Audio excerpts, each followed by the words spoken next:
Le grand oral, c'est dans quelques jours et j'ai lancé un appel à candidature pour que quelques élèves de terminale puissent passer leur grand oral sur ma chaîne YouTube. Je vais donc assister au grand oral de plusieurs de mes abonnés et bien évidemment, je vais les commenter et les noter très sévèrement parce que je suis quand même super sévère. On se retrouve en compagnie de Neji qui vient d'Angers, c'est ça ? C'est ça, je viens de Angers. C'est quoi le sujet que t'as choisi de nous présenter ? Donc moi je vais vous présenter les intégrales de Wallis et comment permettre de révéler la valeur de pi. Ok, parfait. Donc on part sur 10 minutes donc d'oral, 10 minutes ensuite de questions, et puis après 10 minutes de commentaires, de récap sur le grand oral. Et puis je te mettrai une note aussi, parce que les gens aiment bien qu'on mette des résultats chiffrés sur les choses. Quand t'es prêt, écoute, c'est à toi. Donc bonjour à toutes et à tous. Bon déjà, d'ici quelques semaines, après les épreuves, on sera tous en vacances. Donc on s'imagine déjà au bord de la mer avec un cocktail, à bronzer au soleil, à profiter de la vie quoi. Mais juste avant ça et avant de prendre nos billets d'avion pour Wallis et Futuna, on va d'abord parler de pi et justement des intégrales de Wallis.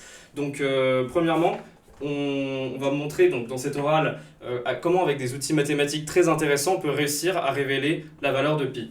Et donc avant tout, on va commencer par préciser qu'est-ce que pi. Donc pi, historiquement, c'est ce nombre, donc un nombre qui est égal à 3/14 et plein de décimales, c'est ce qu'on appelle un nombre irrationnel ou transcendant. C'est un nombre qui n'est pas solution d'une équation polynomiale et il n'est pas exprimable d'ailleurs aussi sous le quotient de deux nombres entiers. On ne peut pas l'écrire en entier et ça a été un mystère pendant de nombreuses années parce que on n'avait pas beaucoup d'outils pour les définir. Donc à l'époque, on le définissait comme ça. C'est une constante qui, quand on la multiplie au diamètre d'un cercle, ça nous donne son périmètre. Et dans la vie de tous les jours, ça nous sert à énormément de choses. Donc c'est pour ça d'ailleurs qu'on le recherche. Donc dès que vous vous réveillez par exemple, votre réveil, il marche avec des petits engrenages à scie. Ces petits engrenages ont un petit pas qui est calculé grâce à la valeur de pi. Donc vous êtes réveillé par pi. Ensuite, quand vous allez prendre une douche, votre chauffe-eau est un cylindre, donc le volume doit être calculé grâce à pi. Et enfin, pour chauffer l'eau justement de ce cylindre, donc votre chauffe-eau, c'est de l'électricité, donc des ondes sinusoïdales qui sont qui font intervenir pi. Donc bref, pi est absolument partout, mais d'abord revenons en 1616, donc à l'époque où John Wallis, un mathématicien anglais, est né. Et donc c'est un mathématicien, un astronome, et également un des précurseurs de l'orthophonie. Et il a été cryptanalyste notamment pendant une période qu'on appelle la Grande Rébellion. Donc qu'est-ce que c'était ? C'était une période de guerre civile où les Anglais se révoltaient contre le roi Charles Ier. Et donc ce dernier, ce qu'il a fait, John Wallis, c'est qu'il a décrypté les messages que les royalistes s'envoyaient entre eux, ce qui a permis de déjouer de nombreux plans des royalistes. Donc à l'époque, on ne savait pas grand-chose sur pi, à part la démonstration très connue et célèbre donc de Archimède. Ce qu'il a fait, c'est qu'il a pris des ronds, ici, des ronds qui sont faits en bleu, et il a fait des polygones inférieurs et supérieurs qui vont circonscrire le cercle, et il va faire tendre le nombre n de côté vers plus l'infini, et on obtenait une valeur approchée de pi, sauf que cet encadrement, il était entre 3,14,0 et 3,14,2, ce qui n'était pas très précis. Pourquoi ? Parce que prenons l'exemple du cylindre, il y aura une grosse marge d'erreur. Enfin bref, donc John Wallis c'est également l'inventeur du symbole de l'infini. L'infini qui est, nous on le connaît pour les symboles de limite, mais pour nous tous c'est un symbole de pop culture et de plein d'autres choses. Il a été également un des précurseurs du calcul infinitésimal, donc c'est ce qu'on va voir dans notre exposé avec les intégrales. C'est une valeur très petite qui existe et qui aussi, mais qui infiniment petite mais qui existe. Et donc c'est qu'un siècle après John Wallis qu'on va déterminer que pi est un nombre irrationnel, donc vraiment il était un peu dans l'inconnu, et c'est là qu'il va étudier donc le sujet de mon grand oral, les intégrales de Wallis. Alors les intégrales de Wallis, qu'est-ce qu'on dit ? Excusez-moi. On dit que c'est une suite réelle. Donc une suite, qu'est-ce que c'est ? C'est une sorte de fonction, sauf que elle va attribuer des rangs, donc un rang n qui va être n égale à 0, puis n égale 1, 2, etc. jusqu'à n'importe quel rang. Et chaque rang va associer une valeur. Et cette valeur, ça va faire un nuage de points. Et donc nos valeurs associées, ça va être quoi ? Ça va être l'intégrale de sinus puissance n de x dx de 0 à pi sur 2. Si je le traduis visuellement, ça fait ceci. On obtient la fonction sinus de x, qui est une fonction impaire, et on va calculer l'aire sous la courbe, entre la courbe et l'axe des abscisses de 0 à pi sur 2. Et donc quand on va la mettre à la puissance n, donc on va multiplier sinus plusieurs fois, on va avoir des changements d'aire, et on va étudier justement ce qui s'y passe pour réussir à établir certaines choses. Donc ainsi, on va calculer quelques premiers termes déjà. Donc I0 par exemple, c'est très simple, je remplace le n par 0, j'aurai un nombre multiplié par 0, c'est égal à 1. Donc ça revient à juste calculer le rectangle caractéristique entre 0 pi sur 2 et enfin de 0 pi sur 2 de longueur et de hauteur 1, donc c'est pi sur 2. Puis ensuite on fait sinus puissance 1, donc juste sinus tout court. Donc ici ça revient à faire un calcul de primitif comme on l'a vu en terminale. On va trouver une primitive de sinus x, donc c'est moins cosinus de x, et on va l'évaluer entre 0 et pi sur 2, on trouve que ça fait 1. Ensuite quand on veut faire i2, le problème c'est que sinus fois sinus c'est un produit de fonction et on ne sait pas faire une primitive d'un produit de fonction. Enfin, on peut, mais c'est très fastidieux et très compliqué. Donc on pourrait faire de la linéarisation, mais c'est un peu long. Donc nous, ce qu'on va faire, c'est qu'on va faire une intégration par partie, qui est une autre méthode de calcul intégral. Et on va établir une relation de récurrence. Cette relation de récurrence, pour tout n, donc pas juste i2, on va faire pour tous les termes, c'est ceci. Et là, on observe déjà quelque chose de très intéressant.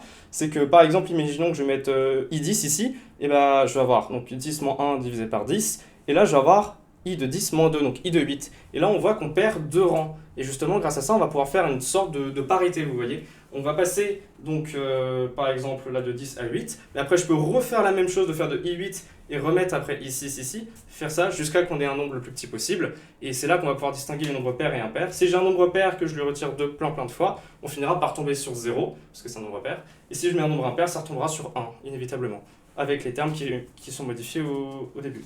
Et donc là, on peut calculer i2.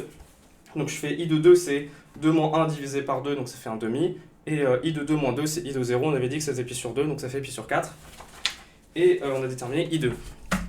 Grâce à tout ça, on a pu donner des formules. Donc on a pu déterminer une manière de décrire les termes pairs de la suite et les termes impairs de la suite, grâce en fait justement à ces petits termes ici. Donc on va pouvoir les simplifier et on obtient ces deux grosses formules. Donc bon, ça envoie un petit peu, voilà, c'est beau les mathématiques, mais il ne faut pas avoir peur. Donc ici on a simplement les termes pairs de la suite, donc i de 2n on va dire, ici les termes impairs i de 2n plus 1, et grâce à ça on va pouvoir étudier cette suite et pouvoir déterminer certaines propriétés. Bon déjà, on peut prouver qu'elle est décroissante, donc ça se fait même d'ailleurs sans ces formules-là, si on pose in plus 1 moins in, puis on fait une linéarisation, on voit que c'est un nombre négatif, donc c'est décroissant. Ensuite, on peut, par encadrement, montrer ceci. Donc comme in, donc là j'ai mis i de 2n par changement de variable, pardon, mais i de 2n plus 2, c'est plus petit que i de 2n plus 1, car c'est décroissant. Je vais diviser par i de 2n, et si je prends ceci et que je le fais tendre justement vers 1, et ben, par encadrement, ça va tendre également vers 1. Sauf que ça, c'est quoi? Ça, c'est i de 2n plus 1 divisé par i de 2n. En fait, c'est nos termes ici impairs sur nos termes pairs. Et donc du coup, ici, on a un petit pi sur 2 qui apparaît. Donc si je fais tendre n vers plus l'infini de ça divisé par ça, et que je multiplie de chaque côté par pi sur 2, en fait, j'ai une expression de pi sur 2, voilà, avec une limite. Sauf que le problème, donc là vous allez me dire c'est bon, on a réussi à trouver une valeur de pi sur 2, sauf que ça converge très lentement, pardon, c'est très lent. Donc Wallis il a trouvé une autre manière de l'exprimer, qui va être plus ergonomique même, parce que c'est un peu compliqué de voir comme ça. Ce qu'il a fait, c'est que, excusez-moi, il a repris ceci, il s'est servi de ces termes, il va essayer de les exprimer plutôt sous forme de produits. Donc c'est ce qu'on va obtenir juste ici. Et c'est sur ça que je vais pouvoir conclure. Donc ici, alors attention, le pi n'est pas le pi 3,14, mais le pi du produit. Donc en gros, ce qu'on va faire, c'est comme une somme mais avec des fois. Je vais remplacer le k par 1, puis par 2, puis par 3, et je vais multiplier tous les termes. Et ça jusqu'à plus l'infini, donc un peu comme ce qu'on faisait avec la limite. Donc ici, qu'est-ce que j'ai? J'ai un produit de quelque chose qui va... D'ailleurs, l'infini qu'on a dit, qui a été inventé par Wallis, qui va nous donner pi sur 2, donc c'est un très beau résultat, mais surtout, à ne pas oublier que là, en fait, qu'est-ce qu'on a? On a un quotient de 2 entiers naturels, parce que 4 fois k, c'est un entier naturel, au carré ça fera toujours un entier naturel, moins 1 ça sera toujours un entier naturel. Donc j'ai un quotient d'entier naturel qui donne un un nombre irrationnel, et ça c'est absolument incroyable, je trouve ça vraiment fou, et ça c'est un peu un pont vers le supérieur, des choses que moi je verrai l'année prochaine en classe préparatoire, que les nombres irrationnels en fait c'est des produits, c'est la définition, c'est un produit de quotient d'entiers. Et donc voilà, ça témoigne vraiment de la beauté des mathématiques. Merci beaucoup de m'avoir écouté. Ok, très bien. T'as fait à peu près 9 minutes. Très bien. Donc le nombre pi, est-ce que tu connais d'autres façons de le trouver Alors j'en connais, mais je suis pas très rigoureux là-dessus, genre notamment la formule de Viette. Donc c'est une manière avec des racines de 2, j'avoue je la connais pas trop. Il me semble qu'il y a aussi la formule de Stirling. Mais c'est... Alors j'aurais pu écrire d'ailleurs aussi le produit de Wallis. Mais c'est une manière qu'on a utilisée pour le déterminer, mais le problème c'est que on a utilisé des nombres irrationnels avec, donc je trouvais ça un peu moins pertinent par exemple, en comparaison avec le produit de Wallis. Ok. Et alors une méthode par exemple de probabilité de dénombrement, est-ce que tu as déjà entendu parler pour trouver pi? Par exemple les aiguilles de Buffon, est-ce que ça te parle? Si je réfléchis, il me semble pas. Alors, je connais aussi le crib... Non, pardon. Non, je dis n'importe quoi. Non, je le connais pas, non. Ou il y a d'autres concepts aussi, par exemple les fractions continues, les développements en série entière. Alors, j'ai entendu. Ouais. Les développements en série entière J'ai aussi entendu, de mais l'arc je tangent. comprends pas. Ok. Disons qu'il y a plein d'autres façons en fait de trouver le nombre pi. Donc on peut le trouver d'un point de vue probabiliste. Alors il y a une histoire de on jette des aiguilles sur un parquet avec des lattes de parquet d'une certaine longueur, et puis en faisant un calcul d'espérance en fait on trouve pi en fonction de si une aiguille chevauche ou pas les arêtes du parquet. J'ai une question. Ouais. Moi, ça me fait penser à la méthode de Monte-Carlo. Est-ce que si par exemple on fait l'équation d'un cercle comme fonction et qu'on essaye de faire la méthode de Monte-Carlo, est-ce que ça pourrait pas définir pi également? Je pense que oui. Alors, va falloir que tu me rappelles la méthode de Monte-Carlo parce que je m'en souviens pas exactement. En gros, imaginons une fonction telle que racine de x carré moins 1, donc ça ferait un demi-cercle. On l'encadre par un rectangle et en gros, on va envoyer plein de fléchettes avec un programme et on va déterminer la proportion de fléchettes qui sont dans le cercle et en dehors du cercle, et on peut deviner normalement à peu près l'aire du demi-cercle. Bah oui, totalement. Oui, ça c'est typiquement le jeu. Oui, ça marche. Ouais, très bien. Et alors, t'as parlé des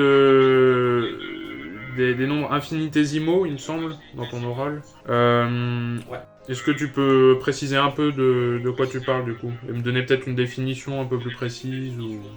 Nous, ce qu'on a vu notamment en maths experte, c'est qu'un nombre, une quantité infinitésimale, en fait, c'est par exemple un petit x qui existe, c'est une petite oscillation, c'est vraiment une toute petite valeur qui existe, mais qui est infiniment petite en fait. On peut pas... C'est un peu comme quand on fait les intégrales de Riemann, justement, quand on essaye de faire la méthode des rectangles. C'est l'épaisseur du rectangle, elle existe, mais c'est vraiment infiniment petit. Donc c'est le dx qu'on retrouve dans les dérivés, les intégrales. C'est le dx, oui. Ok. Et alors, tu as parlé des méthodes d'intégration, par exemple l'intégration par partie. Qu'est-ce que tu connais d'autre comme méthode d'intégration? Alors, je connais le changement de variable, même si je le maîtrise pas entièrement. En gros, on pose que x est égal, un u est égal à x par exemple pour des fonctions trigo x moins pi sur 2. Donc on obtiendrait un changement de cosinus-sinus. Sinon, il y en a plein, genre j'avais vu sur une vidéo d'Axel Arnaud la propriété du roi. Je crois que c'est un truc un peu similaire, c'est a plus b moins x, je crois. On fait un changement de variable comme ça. Mais sinon, la méthode de Feynman, que je connais que de nom. Puis oui, il y en a d'autres sûrement. Ok, bah écoute, c'est tout pour les questions. Donc deux, trois petits commentaires du coup. En fait, j'ai pas grand chose à dire. Franchement, c'était nickel. J'ai juste noté à un moment donné, tu parles de rond, parle plutôt de cercle pour être un peu plus rigoureux. Mais c'est la seule chose que j'ai notée. Puis non, sinon au niveau de l'oral, tu t'es bien débrouillé, les questions aussi. Non, franchement, rien à dire. Et donc maintenant, faut que je te mette une note. Mais franchement, vu que j'ai franchement rien à dire, franchement, je te mets 20. Bah super, moi ça me fait plaisir. Je pense qu'en grand oral, il faudrait poser des questions sur la démonstration même, et si je bloque, peut-être 19, mais... Après, là j'ai pas de VLA, je suis désolé, j'aurais pu, mais... Ouais, ça va au niveau de la démonstration, ouais. Genre la formule de récurrence par exemple, pour montrer comment on l'obtient, ça peut être intéressant. Non, bah écoute, franchement nickel, j'espère que du coup ça va bien se passer. Il n'y a pas de raison. Eh bien, on est avec Lilian. Salut Lilian, tu vas bien? Ça va bien. Et donc Lilian, tu vas nous présenter ton grand oral, du coup.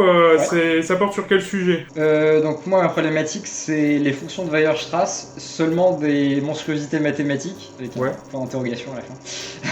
Ok. Eh ben écoute, donc on va partir sur 10 minutes d'exposé, puis après 10 minutes de questions, un petit échange avec moi, et puis enfin 10 minutes de commentaires, je te dirai ce qui peut être amélioré, et puis je te donnerai une note aussi, parce que les gens aiment bien les résultats chiffrés. Donc écoute... Après au bac j'aurai une note, donc bon, autant que j'en ai une maintenant. Ouais, c'est vrai, faut s'entraîner là-dessus. Bah écoute, quand tu veux, tu me dis quand t'es prêt, et puis je t'écoute. Donc, faut savoir que le monde des mathématiques, on se le représente souvent comme une institution un peu monolithique, quelque chose d'assez immuable, alors que pourtant c'est un monde assez mouvant qui connaît parfois des bouleversements importants.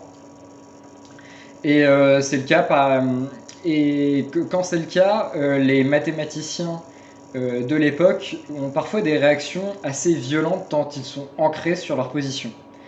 Et au XIXe siècle, on a plusieurs cas de ce genre.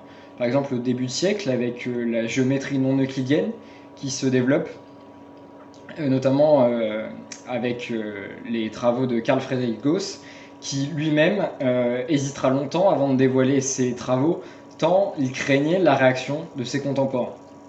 Les fonctions de Weierstrass, c'est un cas de ce genre, et donc on va s'interroger pour savoir si c'est vraiment juste une monstruosité mathématique, comme certains mathématiciens ont dit, ou un peu plus que ça. Donc, avant de vraiment s'intéresser au cœur du sujet, il faudrait peut-être un peu se replacer dans le contexte et voir quelques notions.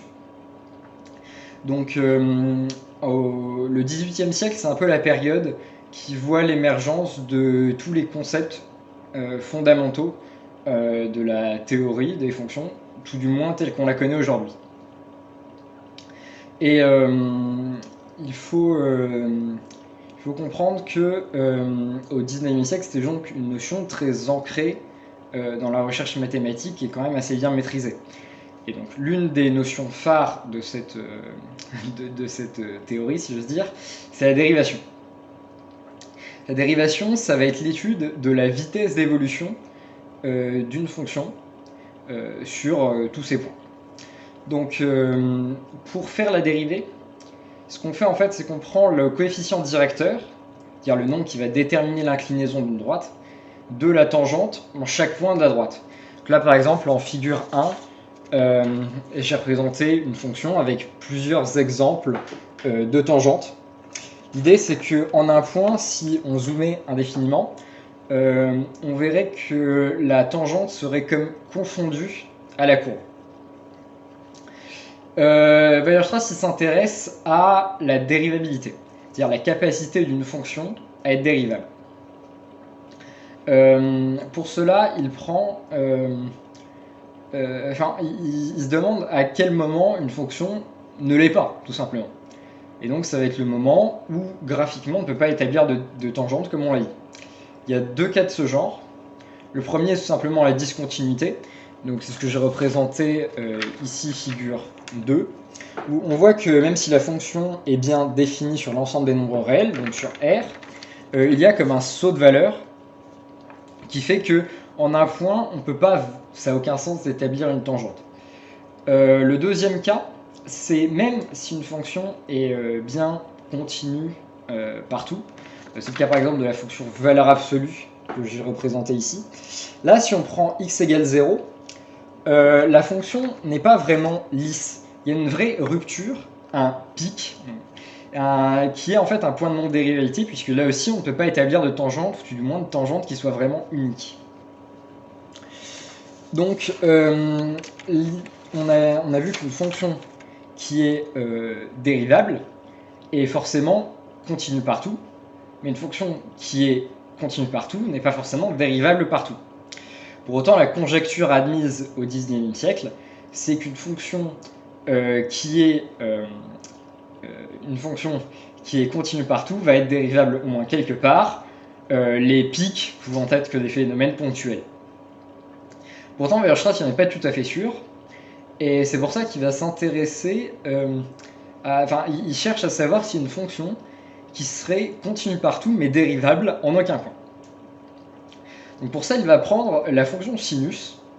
C'est une fonction plutôt basique, qui est une fonction qu'on rencontre au programme de première et de terminale. Elle est plutôt sympa. Elle est définie sur R, continue sur R, dérivable sur R, bornée, périodique. Bon, jusque-là, rien de très agressif comme stratégie, on pourrait dire. Pour autant, déjà, on peut prendre une variante de cette fonction selon deux paramètres. C'est-à-dire qu'on prend une fonction qui serait f de x égale a fois sin de b fois x. C'est des paramètres assez bien connus, c'est-à-dire que a c'est l'amplitude, c'est-à-dire la valeur maximale que va prendre la fonction, et b c'est la fréquence. c'est-à-dire jusqu'à quel point, dans un intervalle, il va y avoir plus ou moins de périodes répétitives qu'on observe dans la fonction. L'idée, c'est que ici j'ai représenté plusieurs de ces variantes de la fonction sinus, mais je ne l'ai pas tout à fait au hasard. J'ai choisi donc 1/2 et 3, et je les ai pris comme paramètres ces nombres élevés à des puissances successives. Donc puissance 0, puissance 1, au carré, etc. Là, on a donc une deuxième fonction qui est d'amplitude 2 fois plus faible que la première et d'oscillation 3 fois plus resserrée. Et on a les mêmes proportions pour la troisième par rapport à la deuxième, et pour la quatrième que je n'ai pas représentée par rapport à la troisième, et ainsi de suite. L'idée, c'est qu'on a donc une suite infinie de fonctions d'oscillation toujours plus resserrée et d'amplitude toujours plus faible. Et ce qu'on fait alors, c'est que on fait la somme de toutes ces fonctions, tout simplement. Et ainsi, on se retrouve avec une fonction assez monstrueuse dans laquelle on a des oscillations à l'intérieur d'oscillations plus grandes. Et en fait, peu importe l'oscillation qu'on prend, on en verra toujours des plus petites se former à l'intérieur, qui correspondent donc aux infinités de fonctions d'oscillations plus petites. On peut généraliser ça sous cette forme, c'est-à-dire soit A appartenant à 0, 1 et B appartenant à 1 plus l'infini, tel que A fois B est supérieur ou égal à 1, f de x est égal à la somme de n égale 0 jusqu'à l'infini, de A puissance n fois sin de B puissance n fois x.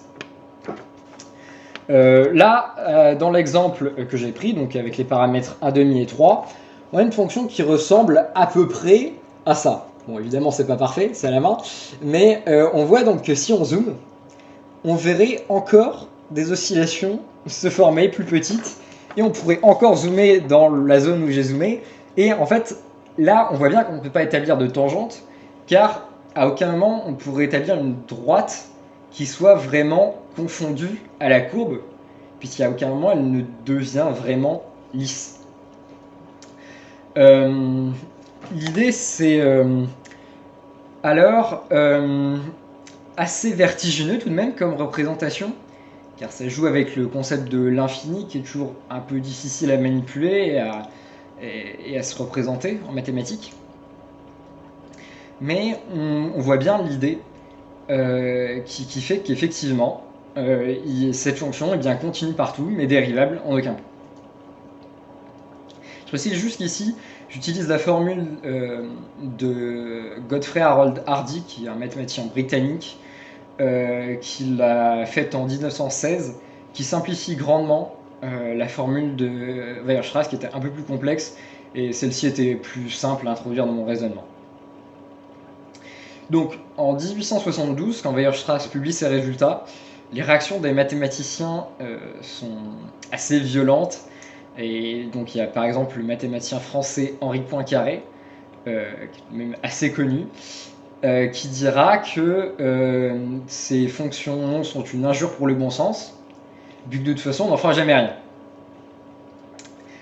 Et ce sont des réactions assez peu compréhensibles finalement. Déjà parce qu'on n'en fera jamais rien, c'est rarement un vrai argument mathématique. Bien souvent, il faut faire avancer les mathématiques pour faire avancer les mathématiques. Et alors, même les concepts qui paraissent les plus abstraits et déconnectés de toute réalité, je pense au nombre imaginaire, qui porte très bien leur nom, ou à la géométrie non euclidienne, finissent par trouver une application en physique.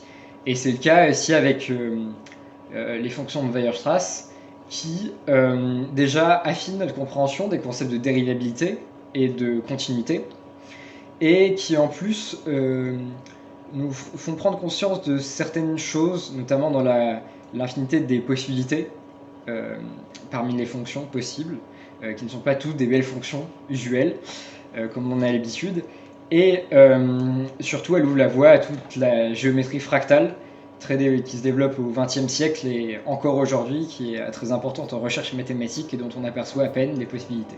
Ok. Très bien. Tu m'as parlé des géométries non euclidiennes au début dans ton intro. Est-ce que tu peux en dire un peu plus, par exemple, sur ce que c'est, donner des exemples? Bien sûr.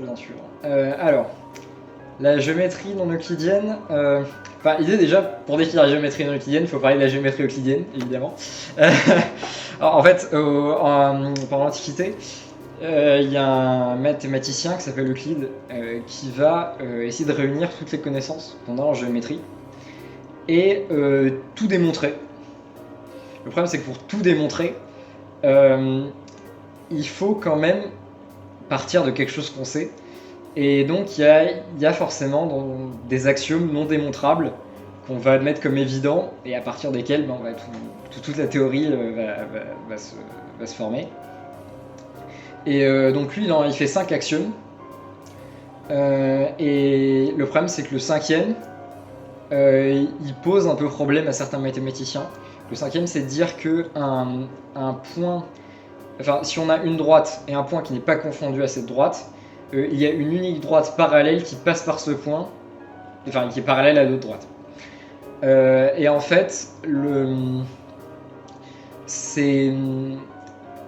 y a un moment où les mathématiciens vont se dire, en fait, on peut faire de la géométrie qui ne suivent pas ces axiomes et qui utilisent des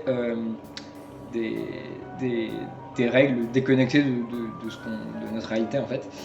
Et un exemple, c'est notamment le disque de Poincaré, justement, on parlait de Poincaré, où en fait, qui serait comme un disque où plus on se rapproche du centre, plus les choses sont grandes, et en fait, du coup, toutes les perspectives sont déformées. C'est un peu dur à expliquer à l'oral, mais voilà. Et par exemple, dans la théorie de la relativité, justement, j'avais noté Poincaré parce que vu que t'en as parlé, justement, j'attendais que t'en parles un peu. Et alors, tu dis déconnecté de la réalité, mais ça a quand même des applications. Par exemple, la géométrie sphérique. Il y a des explications parce que voilà, dans la géométrie sphérique aussi, la géométrie sur un globe, c'est pas la même que sur un plan. Et puis, elle respecte pas les 2 derniers axiomes, il me semble, de la géométrie euclidienne. Normalement, c'est que le 5e qui est toujours remis en cause. Alors, je peux me tromper, mais... Il y a même, avec la relativité générale, l'espace-temps suit pas une géométrie euclidienne non plus. Puis tu as parlé donc un peu de l'analyse, de l'histoire de l'analyse, des dérivés, tout ça. T'as entendu parler un peu de Leibniz et de Newton sur ces sujets-là? Oui. C'est un peu ceux qui ont créé un peu ces... Ouais. Je sais, j'ai tenté de démontrer la formule de Leibniz qui pour les dérivés énièmes, ce genre de choses. Mais je sais notamment que Newton, c'est aussi un physicien évidemment, mais en physique justement pour représenter les mouvements des objets, on utilise beaucoup c'est de l'analyse et on utilise, on part souvent de l'accélération qui est la dérivée de la trajectoire pour obtenir justement la trajectoire ou la vitesse, ce genre de choses. Et pour ça, il faut utiliser des équations différentielles ou primitiver. Et c'est le genre de choses que Newton a pas mal développé, il me semble. Voilà. Bon, après, j'ai pas non plus une connaissance très claire de toute l'histoire de Leibniz et Newton, ils se sont frités justement sur ces sujets d'analyse. Il y a eu un clash entre les deux. Donc c'est quoi ton autre spécialité du coup? Mon autre spécialité, c'est physique. J'avais une SI l'année dernière, mais bon, j'ai fait des mauvais choix de vie. Parce que t'as déjà entendu parler des séries de Fourier? Alors, j'en ai un peu entendu parler, mais j'ai pas non plus énormément creusé le sujet. Je sais que ça a un rapport avec la trigonométrie et puis... En fait, ce qui m'a fait penser à ça, c'est ton histoire de sinus et puis le fait de sommer à l'infini en fait des fonctions. En fait, c'est le principe des séries de Fourier. Oui, c'est le principe aussi des séries de Fourier. Mais j'avais un peu cherché et je n'ai pas trouvé de lien direct entre les séries de Fourier et les fonctions de Weierstrass. donc j'avais pas plus... Ok. T'as entendu parler des fractales, par exemple, ou du flocon de corps Ouais, j'en parlais à la fin. En fait, justement, les fonctions de Weierstrass sont des structures fractales. Parce que justement, quand on zoome, le principe d'une fractale, c'est que c'est une figure où peu importe l'échelle dans laquelle on se place, aussi petite soit-elle, on verra toujours les mêmes motifs se former, on va dire. Et là, c'est totalement l'idée des fonctions de Weierstrass où on zoome indéfiniment et on tombe toujours sur les mêmes atrocités. Et donc ça rejoint ça, mais et notamment avec les fractales, on peut faire des dimensions intermédiaires. Et j'avais vu que les fonctions de Weierstrass, c'était des structures de dimension 1,64 à peu près. Ok. Voilà. Bon, après, là, je te fais c'est confiance, très abstrait là. que le concept, mais je saurais pas exactement dire comment on le calcule. Mais Ah, c'est avec des logarithmes, ça. oui, j'ai vu qu'on le calcule avec des logarithmes, mais j'ai pas. Enfin, je sais pas dans le cas précis des fonctions de Weierstrass comment ils avaient. Ouais. Mais ça me dépassait un peu pour le coup. Ok. Ouais, j'ai à peu près fait le tour des questions. Enfin, si sur le lien avec la physique, à un moment donné, tu dis on voyait pas trop l'application que les fonctions de Weierstrass pouvaient avoir en physique à l'époque. Enfin, c'est pas vraiment une question du coup, mais moi par exemple, ça me fait penser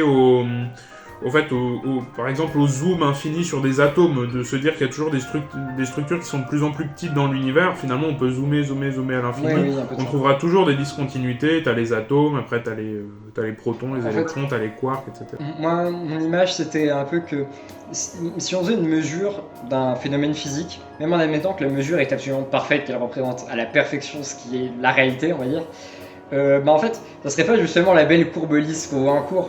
Parce que dans tous les cas, il y a des infinités de micro-paramètres qui entrent toujours en compte.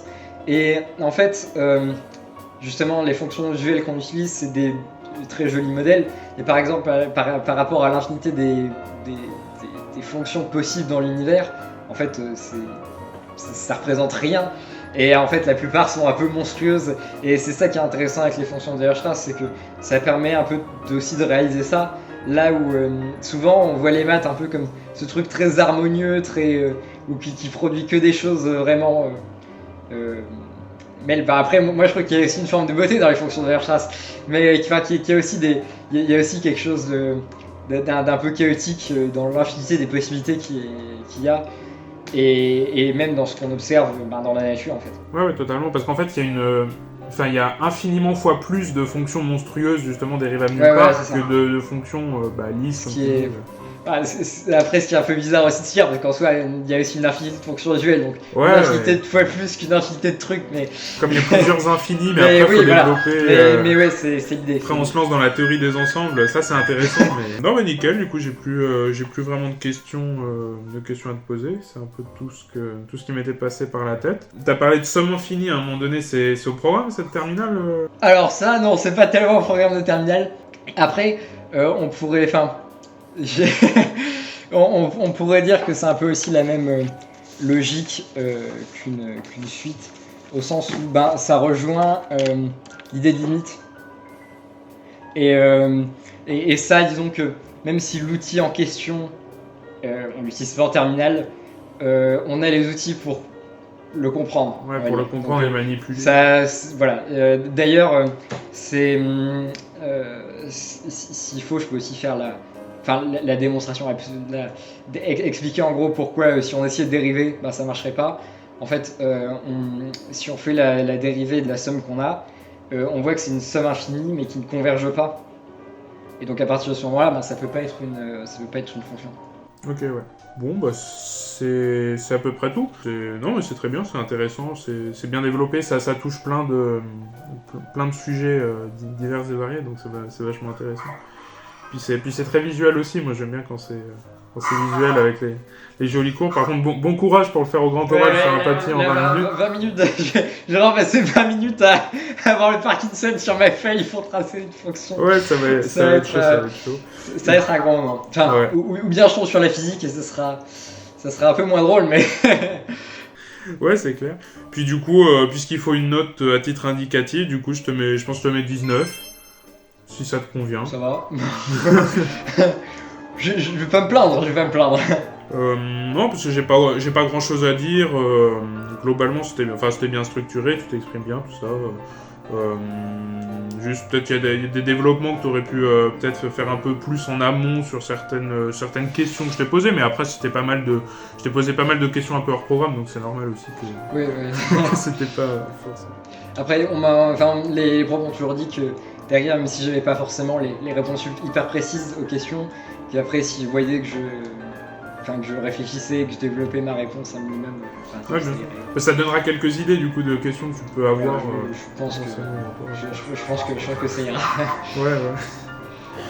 Bon ben voilà, en tout cas merci du coup de t'être disponible. Merci beaucoup. Puis on croise les doigts alors. Eh bien on est en compagnie d'Adrien. Salut Adrien, tu vas bien? Ouais, bonjour tout le monde, bonjour Médéric. Bonjour. Je vais bien, je suis prêt là. Super, donc t'es en terminale, t'as un grand oral donc de mathématiques que tu vas passer donc très prochainement. C'est quoi déjà ton sujet? Ça porte sur quoi? Mon sujet, ça porte sur la méthode de descente infinie de Fermat, qui est une méthode pour prouver des résultats arithmétiques, et notamment sur l'irrationalité des nombres et les équations différéentielles. D'accord, ok, très bien. Donc écoute, on va partir sur 10 minutes d'exposé, ensuite 10 minutes de questions, on va parler un peu de ton sujet, puis de trucs un peu en dehors. Donc voilà, ça te va comme ça? Ouais, je suis prêt là. Nickel, écoute, c'est quand tu veux, je t'écoute. Alors bonjour, aujourd'hui je vais vous présenter mon grand oral sur la méthode de descente infinie de Fermat, qui est une méthode arithmétique pour résoudre des problèmes mathématiques. L'arithmétique, c'est une branche des mathématiques qui est très ancienne, qui a plus de 2000 ans et qui étudie les propriétés des nombres entiers, qui sont parfois difficiles à saisir malgré la simplicité apparente de ces nombres. Parfois, pour résoudre des problèmes arithmétiques, il faut passer par des raisonnements par l'absurde, par récurrence, parfois même par l'analyse réelle et complexe, et c'est l'une de ces méthodes que je vais vous présenter aujourd'hui, la descente infinie de Fermat. Pour ça, dans un premier temps, je vais vous faire un bref historique de cette méthode, et puis je vous la démontrerai brièvement pour ensuite l'appliquer à la démonstration de l'irrationalité du nombre pi. Alors, en fait, le principe de la méthode infinie de Fermat, de descente infinie de Fermat, nous dit que l'on ne peut pas créer une suite d'antinaturelles strictement décroissantes. Et le principe de nos démonstrations va être de supposer une proposition vraie, qui est fausse, et de montrer qu'à partir de cette supposition, on arrive à créer une telle suite, ce qui est impossible et aboutir à une contradiction. La méthode de descente infinie de Fermat, elle a déjà été utilisée dans les éléments d'Euclide, environ 200 avant Jésus-Christ, et donc c'est une méthode qui est très ancienne, mais elle n'a été formalisée qu'au XVIIe siècle par le mathématicien français Pierre de Fermat, qui l'a démontrée par récurrence et qui l'a ensuite appliquée à la résolution notamment d'équations diophantiennes. Les équations diophantiennes, ce sont des équations qui n'admettent que des solutions entières, et dont l'une des plus connues est la célèbre conjecture de Fermat qui nous dit que l'équation x puissance n plus y puissance n égale z puissance n n'admet pas de solution entière quand n, de solutions entières non évidentes avec des 0 et des 1, quand n est supérieur ou égal à 3. Alors, je vais vous montrer, avec le support qui va s'afficher, la démonstration de cette propriété. La propriété s'énonce comme ci. Soit P0, P1 jusqu'à Pn, une suite de propositions, telles que pour tout entier m naturel, P de m fausse implique P de k fausse, avec k strictement inférieur à m. Alors pour tout entier naturel n, P de n est vrai. Qu'est-ce que ça veut dire, un peu avec ces noms barbares de propositions? Ça veut dire que si j'ai une proposition n qui est fausse, ça va impliquer qu'il y en ait une encore avant qui est fausse. Et donc encore avant, et encore avant, et encore avant, et donc il y en aura une infinité de fausses. Mais ça, ce n'est pas possible. Parce que, en fait, avant m, il n'y a que m nombres.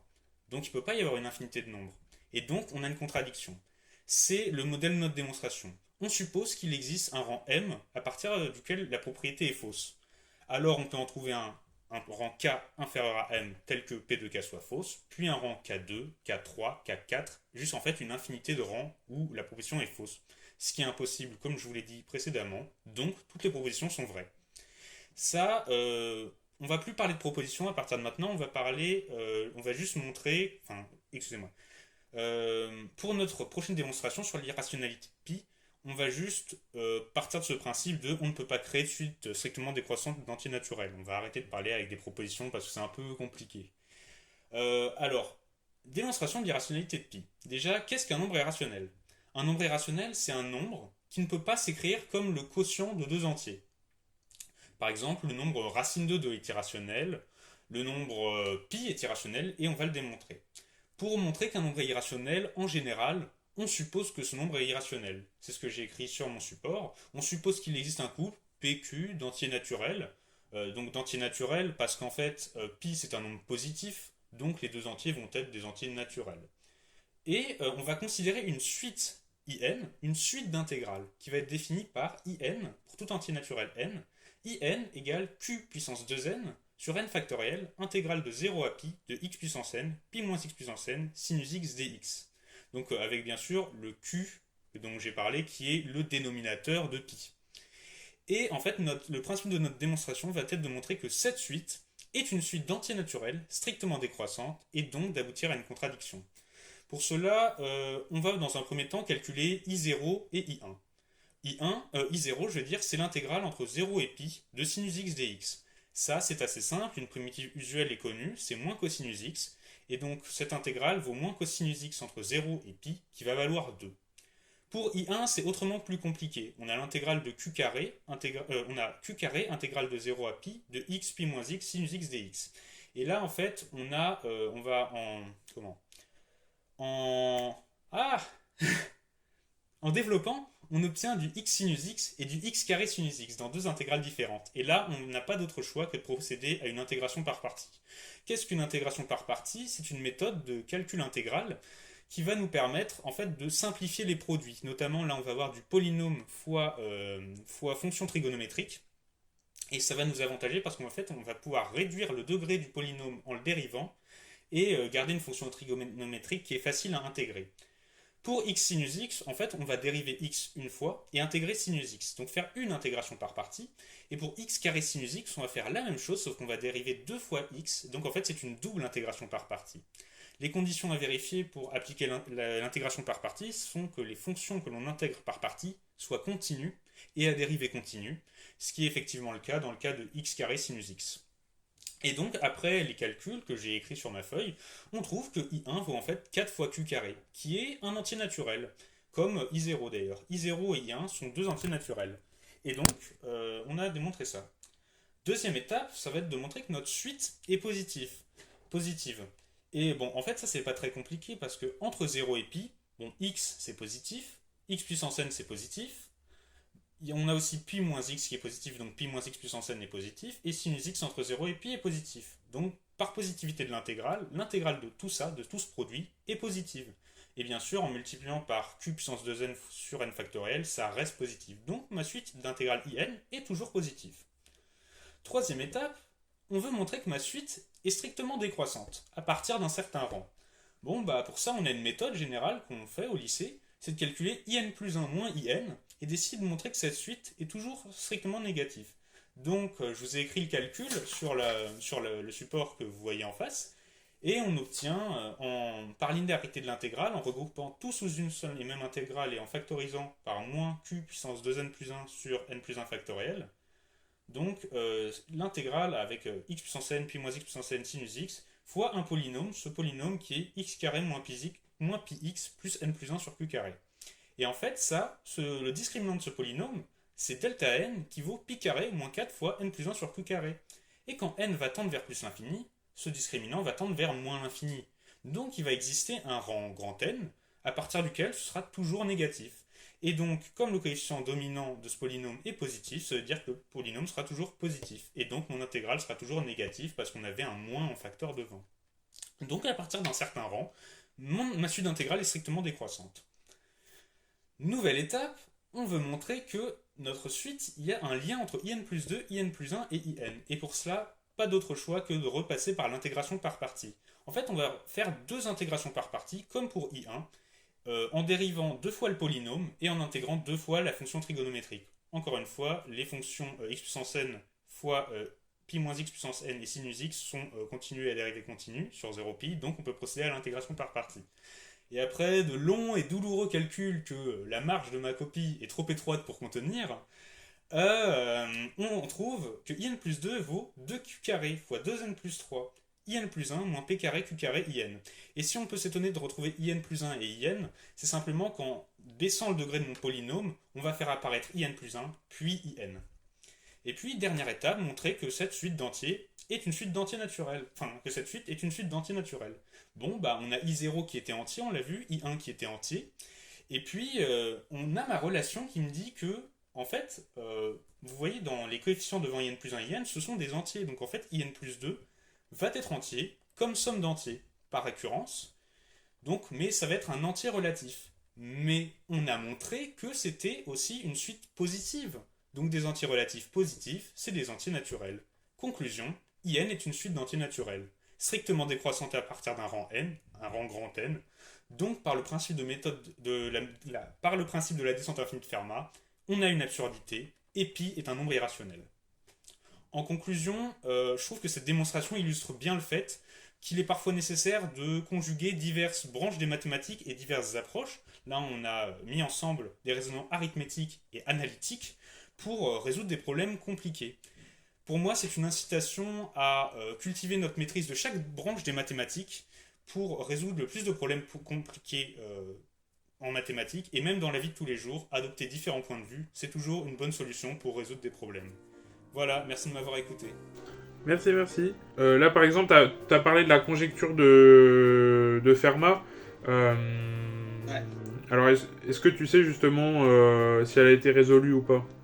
Oui, c'est une conjecture qui a été résolue dans les années 90, il me semble, par le mathématicien britannique Andrew Wiles,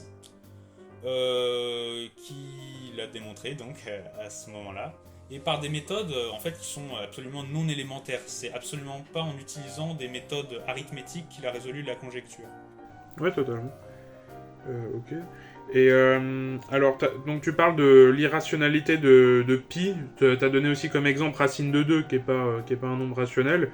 Est-ce que tu connais la démonstration justement de racine de 2 Alors, il y a plusieurs démonstrations possibles pour racine de 2, dont une utilisation de la méthode de descente infinie de Fermat. Mais en général, et même c'est ce qu'on apprend, je crois que c'est en première qu'on apprend à démontrer l'irrationalité de racine de 2, on suppose que racine de 2 est irrationnelle, et en fait, après, en mettant au carré des deux côtés, on a 2 égale p carré sur q carré, et en fait, on montre que p carré est un multiple de 2, donc que p est un multiple de 2, et en fait, en répétant ça des deux côtés avec q après, on obtient que p et q sont deux nombres multiples de 2, sauf qu'en fait, au début, on avait supposé p et q premiers entre eux, et donc on a une absurdité, et racine de 2 est irrationnelle. Ouais, c'est ça, très bien. C'est ça. Moi, ton histoire du coup de descente infinie de Fermat, moi ça me fait penser. Alors, c'est quoi tes autres spécialités? Enfin, du coup, ton autre spécialité en terminale? Mon autre spécialité, c'est physique.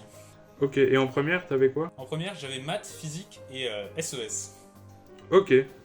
Bah, c'est bien, j'avais SES en première aussi, donc ça me choque pas. Ça me choque pas. Du coup, je connais pas ton niveau en informatique, mais ça me fait penser en fait à ce qu'on appelle les variantes de boucle en informatique. Je sais pas si t'en as déjà entendu parler. Non, pas du tout. En fait, c'est une méthode pour montrer qu'une fonction informatique, un programme termine en fait. Pour montrer que ça boucle pas à l'infini. En fait, il y a une méthode qui consiste à trouver une variable qu'on définit. En fait, on définit une variable. Il faut montrer que cette variable, en fait, au fur et à mesure de l'exécution de la fonction, déjà, d'une part, que c'est un nombre entier, que c'est une variable entière, mais qu'en plus, cette variable, elle décroît strictement. Ce qui fait qu'au bout d'un moment, la variable va passer d'un nombre positif à un nombre négatif.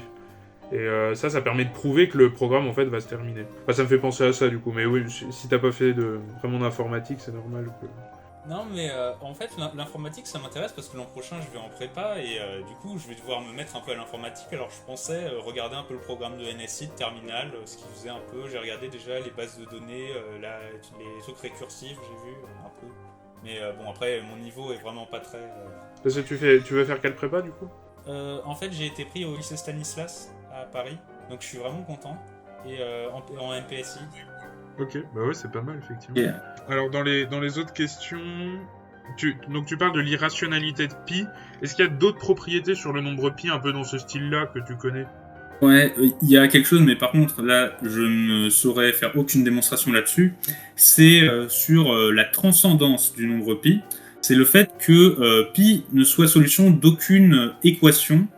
Comment Enfin, non, excusez-moi. C'est le fait que pi ne soit en fait racine d'aucun polynôme à coefficient algébrique.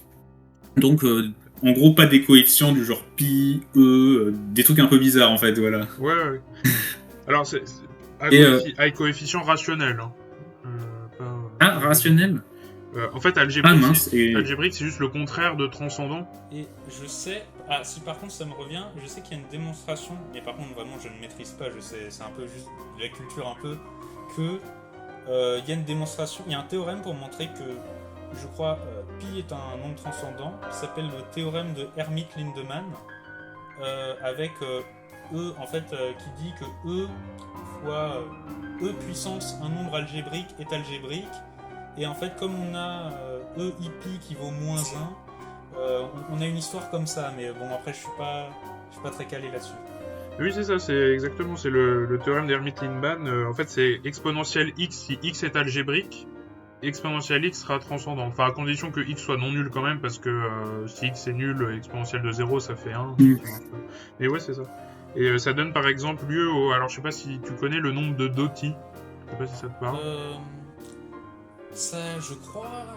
Ça me dit quelque chose, mais je sais plus ce que c'est. En fait, c'est le point fixe du cosinus, c'est-à-dire la seule solution à l'équation cos x égale x.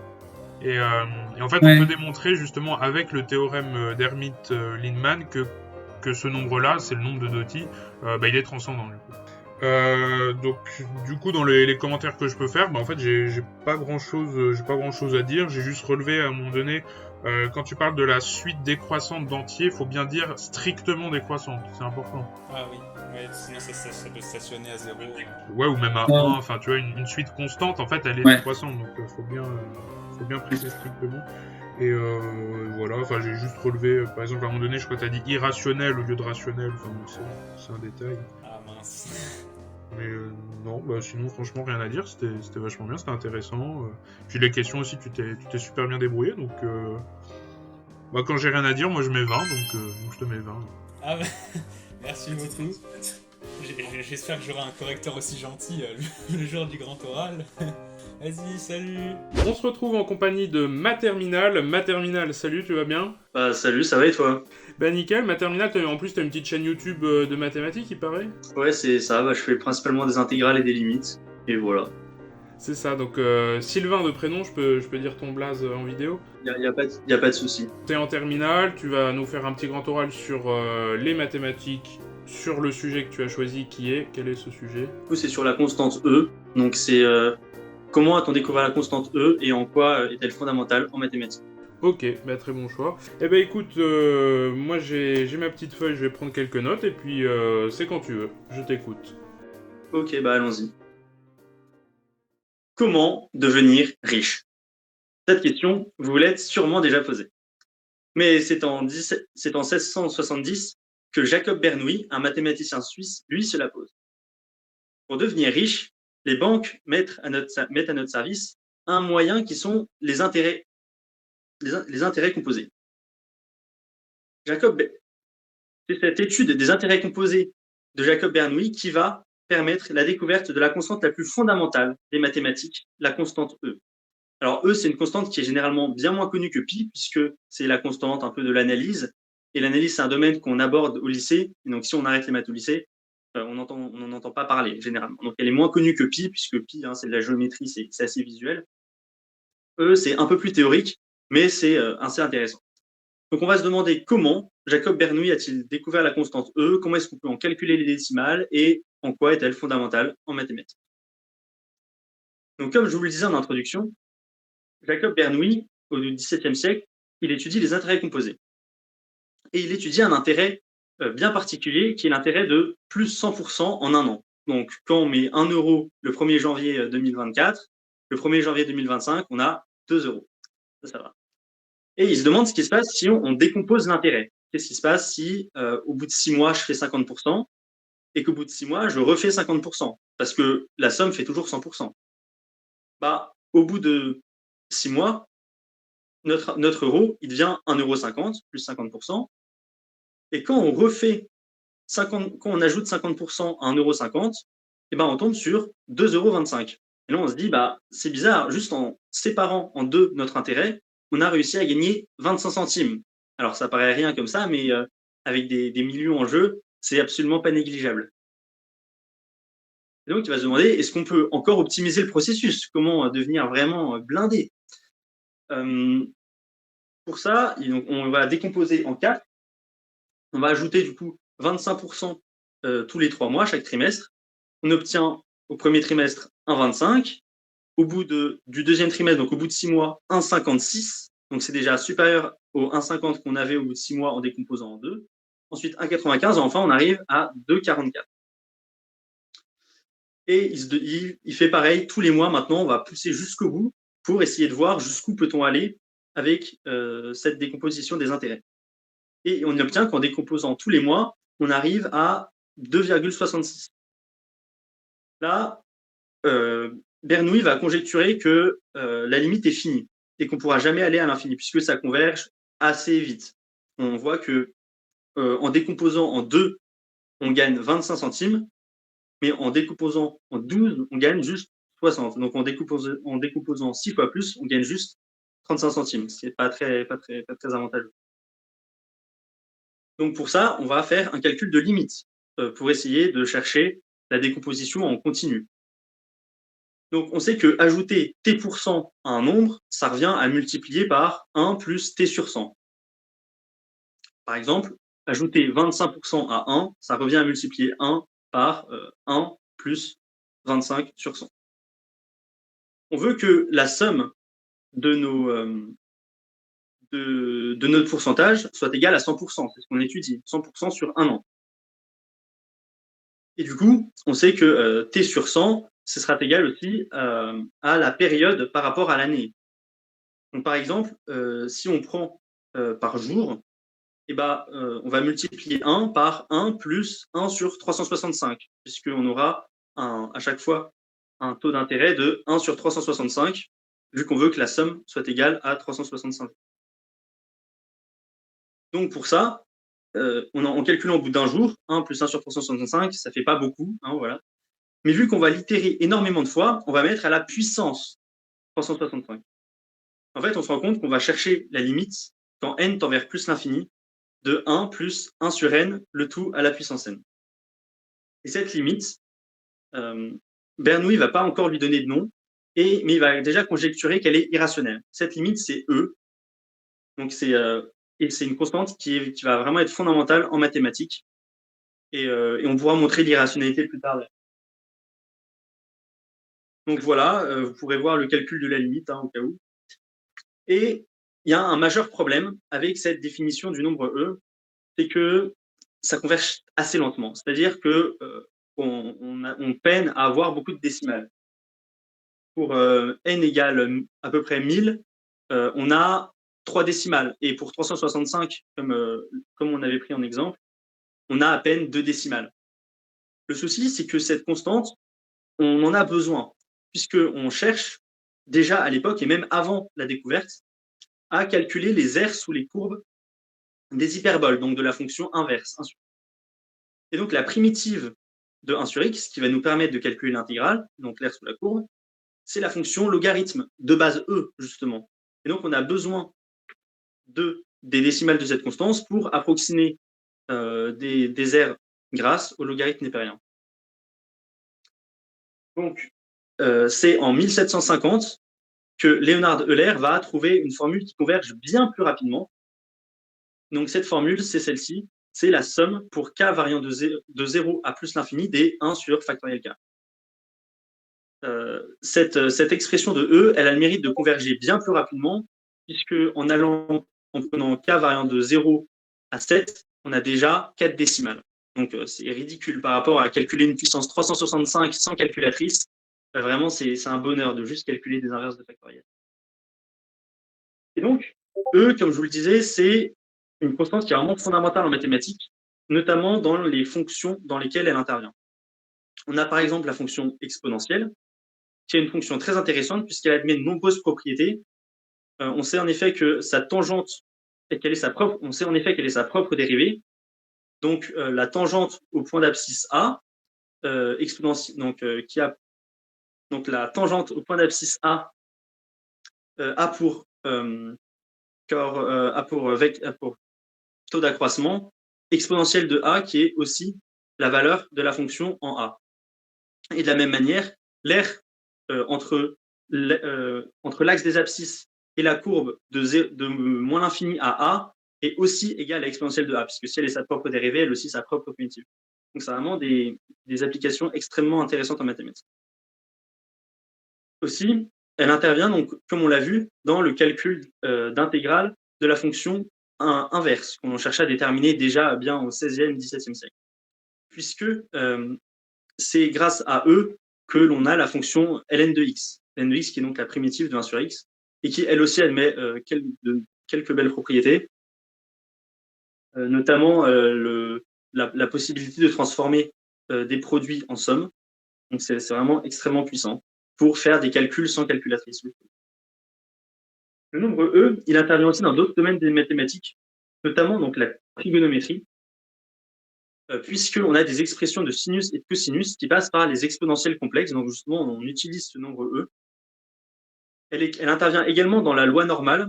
Donc c'est une loi qui permet, c'est une loi de probabilité qui permet de décrire des situations qui sont assez récurrentes, notamment par exemple la taille dans une population, la pointure des hommes entre 20 et 40 ans. C'est vraiment une répartition qui est extrêmement courante, extrêmement présente dans la nature. Donc elle est très naturelle, si on pourrait dire. Et justement, la constante E intervient dans la loi de probabilité de la loi normale. Donc voilà, c'est vraiment une constante qui, en fait, malgré le fait qu'elle reste assez théorique, touche à tous les domaines des mathématiques. Et donc voilà, ce qui est amusant, c'est que d'avoir vu que la constante E à la base, c'était juste pour chercher à gagner le plus d'argent, et que finalement, ça a servi pour tous les dans tous les domaines des mathématiques, et encore vraiment au cœur des mathématiques. Voilà. D'accord, ok, bah très bien, merci. T'as parlé du logarithme en base E, justement. Qu'est-ce que tu sais sur le logarithme de manière générale dans d'autres bases, par exemple? Est-ce que tu as entendu parler un peu des logarithmes dans d'autres bases? Oui, tout à fait. Donc on a le logarithme de base 2, de base 10. En fait, on a la propriété qui nous dit que le log d'une base A va vérifier donc les équations suivantes. En gros, logarithme de A égale 1 et logarithme de A puissance n égale n ln de A, n log de A. Et donc ça va nous permettre en gros de, je sais pas, imaginons que j'ai 8, et ben en gros ça va nous permettre de connaître la puissance de 2 qui est 8, en l'occurrence puissance 3, parce qu'on a 2 puissance 3 égale 8, et ben logarithme de base 2 de 8, ce sera 3. Et pareil en base 10, le logarithme de base 10 de 100, ça vaudra 2, puisque 10 au carré, puissance 2, est égal à 100. Ok, et tu as des exemples d'application de ces trucs-là? Ouais, pour mesurer le volume d'intensité sonore, pour les décibels, je sais qu'on utilise le log de base 10. Ok. Voilà. Ok, bah c'est bien, c'est la réponse que je voulais. Ou pour les pH aussi, on utilise aussi le logarithme de base 10. Alors, pour revenir plus spécifiquement sur le nombre E et puis sur la fonction exponentielle aussi, est-ce que tu connais d'autres façons de définir le nombre E ou la fonction exponentielle? Tu sais, il y a des tonnes et des tonnes de définitions possibles. Est-ce que t'en connais d'autres? Ouais, non, bah je sais pas, moi j'en ai pas trouvé beaucoup d'autres. Bah t'as fait des équations différentielles. Ouais, exactement. Bah oui, bah c'est la fonction exponentielle, c'est la fonction qui va donc être qui va vérifier l'équation y' égale y, enfin avec une constante multiplicative devant, hein, mais voilà, ça va être la solution de l'équation y' égale y. Ouais. Et alors, il y a une deuxième condition, c'est que y de 0 égale 1. C'est pour ça qu'il y a l'unicité, tu vois, sans la constante multiplicative de 1. Ouais, c'est ça. Et du coup, le nombre E, il peut simplement se définir comme cette fonction-là évaluée en 1, du coup, exponentielle de 1. Oui, c'est vrai. Oui, tout à fait. Oui, parce qu'en fait, sinon, on aurait la fonction nulle, qui aussi sa propre dérivée, mais c'est pas très intéressant. Ouais, c'est ça. Puis, toutes les fonctions exponentielles à une constante multiplicative près, ça marcherait, ça fonctionnerait aussi. Oui, ça marcherait aussi. Ok, est-ce qu'on peut faire des exponentielles d'autres choses que des nombres d'ailleurs? Est-ce que tu as entendu parler des exponentielles de matrice par exemple?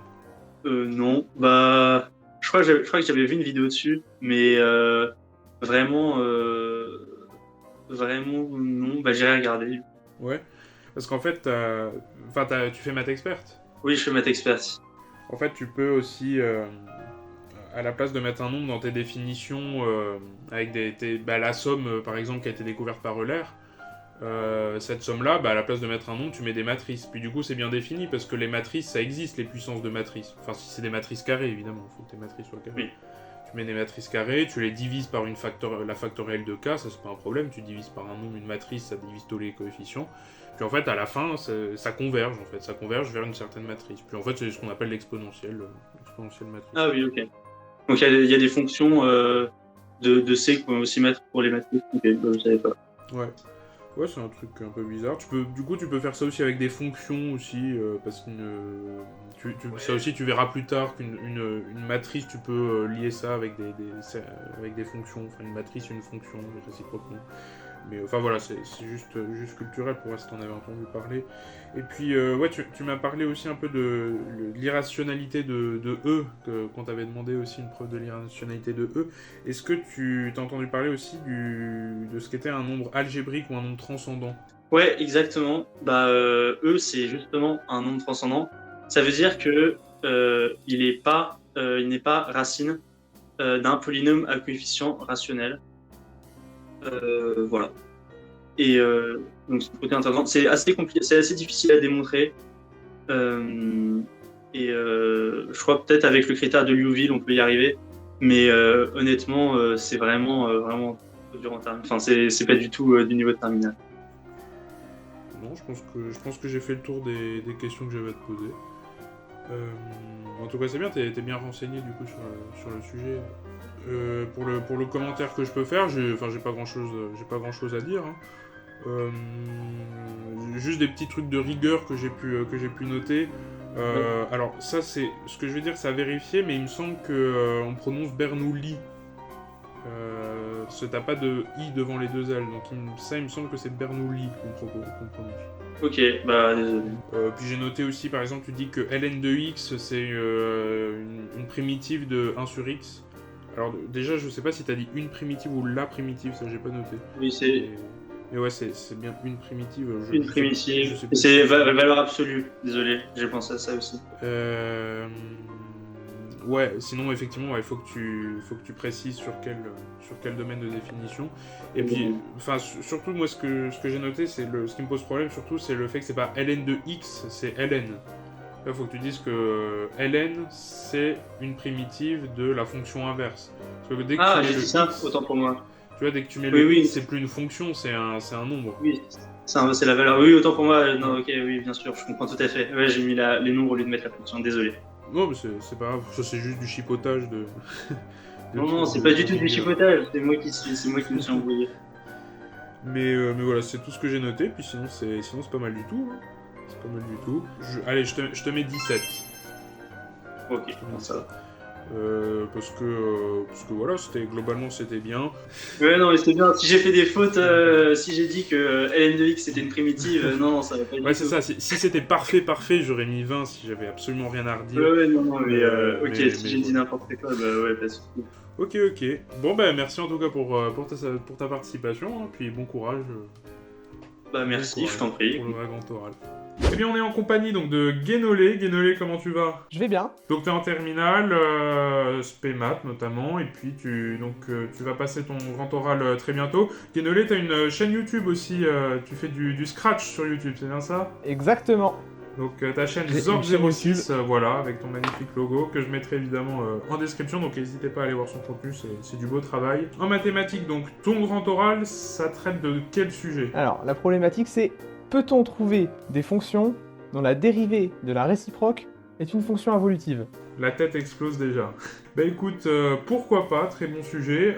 Donc je vais te proposer du coup 10 minutes d'exposé, à peu près, on n'est pas à la minute près. Hein. Ensuite 10 minutes de questions, je te poserai quelques questions sur le sujet, sur ton exposé, puis sur des trucs qui sont un peu en lien. Et puis après je te ferai des petits commentaires, et puis je te donnerai une note aussi, parce que les gens aiment bien les notes, les résultats chiffrés. Eh ben écoute, si t'es d'accord avec tout ça, c'est quand tu veux, je t'écoute. Bien, c'est parti! Durant mes cours de spécialité mathématiques, j'ai découvert une coïncidence qui m'a semblé assez intéressante. En partant de la fonction exponentielle, en prenant la réciproque de celle-ci, donc la fonction logarithme népérien, et en dérivant cette fonction logarithme, on obtient la fonction inverse, la fonction 1 sur x. Et cette fonction, elle a notamment une particularité, c'est qu'elle est involutive, c'est-à-dire qu'elle est sa propre réciproque. Si on l'applique 2 fois d'affilée, on revient au nombre de départ. 1 sur x, ça simplifie, ça fait x. Et donc je me suis demandé s'il était possible de trouver d'autres fonctions qui avaient cette même propriété de l'exponentielle. Alors c'est un sujet un peu ardu, donc on va commencer par quelques petites définitions pour bien commencer tout ça. D'abord, une fonction. Alors dans notre cas, une fonction, ça va simplement être une série d'opérations qu'on applique à un nombre pour avoir un autre nombre. Par exemple, la fonction carré, on multiplie un nombre par lui-même pour obtenir une nouvelle valeur. On représente généralement ces fonctions par des courbes, avec en abscisse le nombre initial et en ordonnée le résultat. Ensuite, une fonction réciproque. Une fonction réciproque, c'est une fonction qui va annuler l'effet d'une première fonction. Par exemple, la fonction exponentielle qu'on voit ici et la fonction logarithme. Si on applique ln d'exponentielle de x, on obtient bien x. Graphiquement, on peut observer que c'est symétrique. On a une symétrie par rapport à la droite d'équation y égale x, qu'on peut voir si on plie ici. Le logarithme se superpose bien avec l'exponentielle. Et enfin, la notion de dérivée. La dérivée d'une fonction par rapport à une autre fonction, c'est une fonction qui représente la vitesse de changement de notre fonction initiale. Par exemple, si on a une fonction qui nous donne la position d'un objet qui se déplace en fonction du temps, alors la dérivée de cette fonction, ça sera la vitesse de l'objet en fonction du temps. Voilà, maintenant qu'on a posé les bases, on va pouvoir passer à ma première méthode pour trouver d'autres fonctions qui ont cette propriété. Simplement partir de la fonction exponentielle et la modifier pour conserver ses propriétés. Par exemple, en multipliant l'exponentielle par une certaine constante a. Donc a exponentielle de x. En faisant ainsi la réciproque de cette fonction, c'est ln de x sur a, et du fait des propriétés du logarithme népérien, ln de x moins ln de a. En dérivant, on dérive ln de a étant une constante, ln de a est aussi une constante, donc ça disparaît. On se retrouve simplement avec la dérivée du ln de x, qui est toujours 1 sur x. Donc on a bien conservé la propriété de l'exponentielle. Alors, il y a juste une petite exception. Quand a égale 0, on ne peut pas faire ln de x divisé par 0, donc a doit être différent de 0. Une autre modification qu'on peut apporter à l'exponentielle, c'est de faire exponentielle de bx, de multiplier directement le x avant l'exponentielle. Dans ce cas, la réciproque, c'est ln de x sur a, avec la division sur b, pardon, avec la division par b après le logarithme. Et la dérivée, ce sera 1 sur bx. 1 sur bx qui est donc aussi une fonction involutive. Si on fait 1 sur b fois 1 sur bx, les deux b se simplifient et les deux inverses se simplifient aussi. Et donc on obtient tout simplement x. Encore une fois, b doit être différent de 0 pour éviter de diviser par 0. Et là, on va avoir une petite exception. B doit aussi être positif. Car si B est négatif, alors la dérivée de la réciproque, ça sera bien 1 sur Bx, mais on va obtenir un nombre de départ positif et un résultat négatif. Ce qui signifie que la réciproque de cette fonction, elle va prendre un nombre de départ négatif et un résultat positif. En fait, c'est bien la fonction 1 sur Bx, mais uniquement sa restriction pour les nombres positifs. Et donc, elle n'est pas vraiment sa propre réciproque. Une dernière modification que j'ai apportée à l'exponentielle, c'est d'ajouter une constante directement après le x.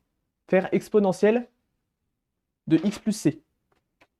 En fait, rajouter une constante comme ça juste après le x, ça a pour particularité de déplacer latéralement la fonction, et donc par symétrie, quand on calcule la réciproque, de la déplacer verticalement.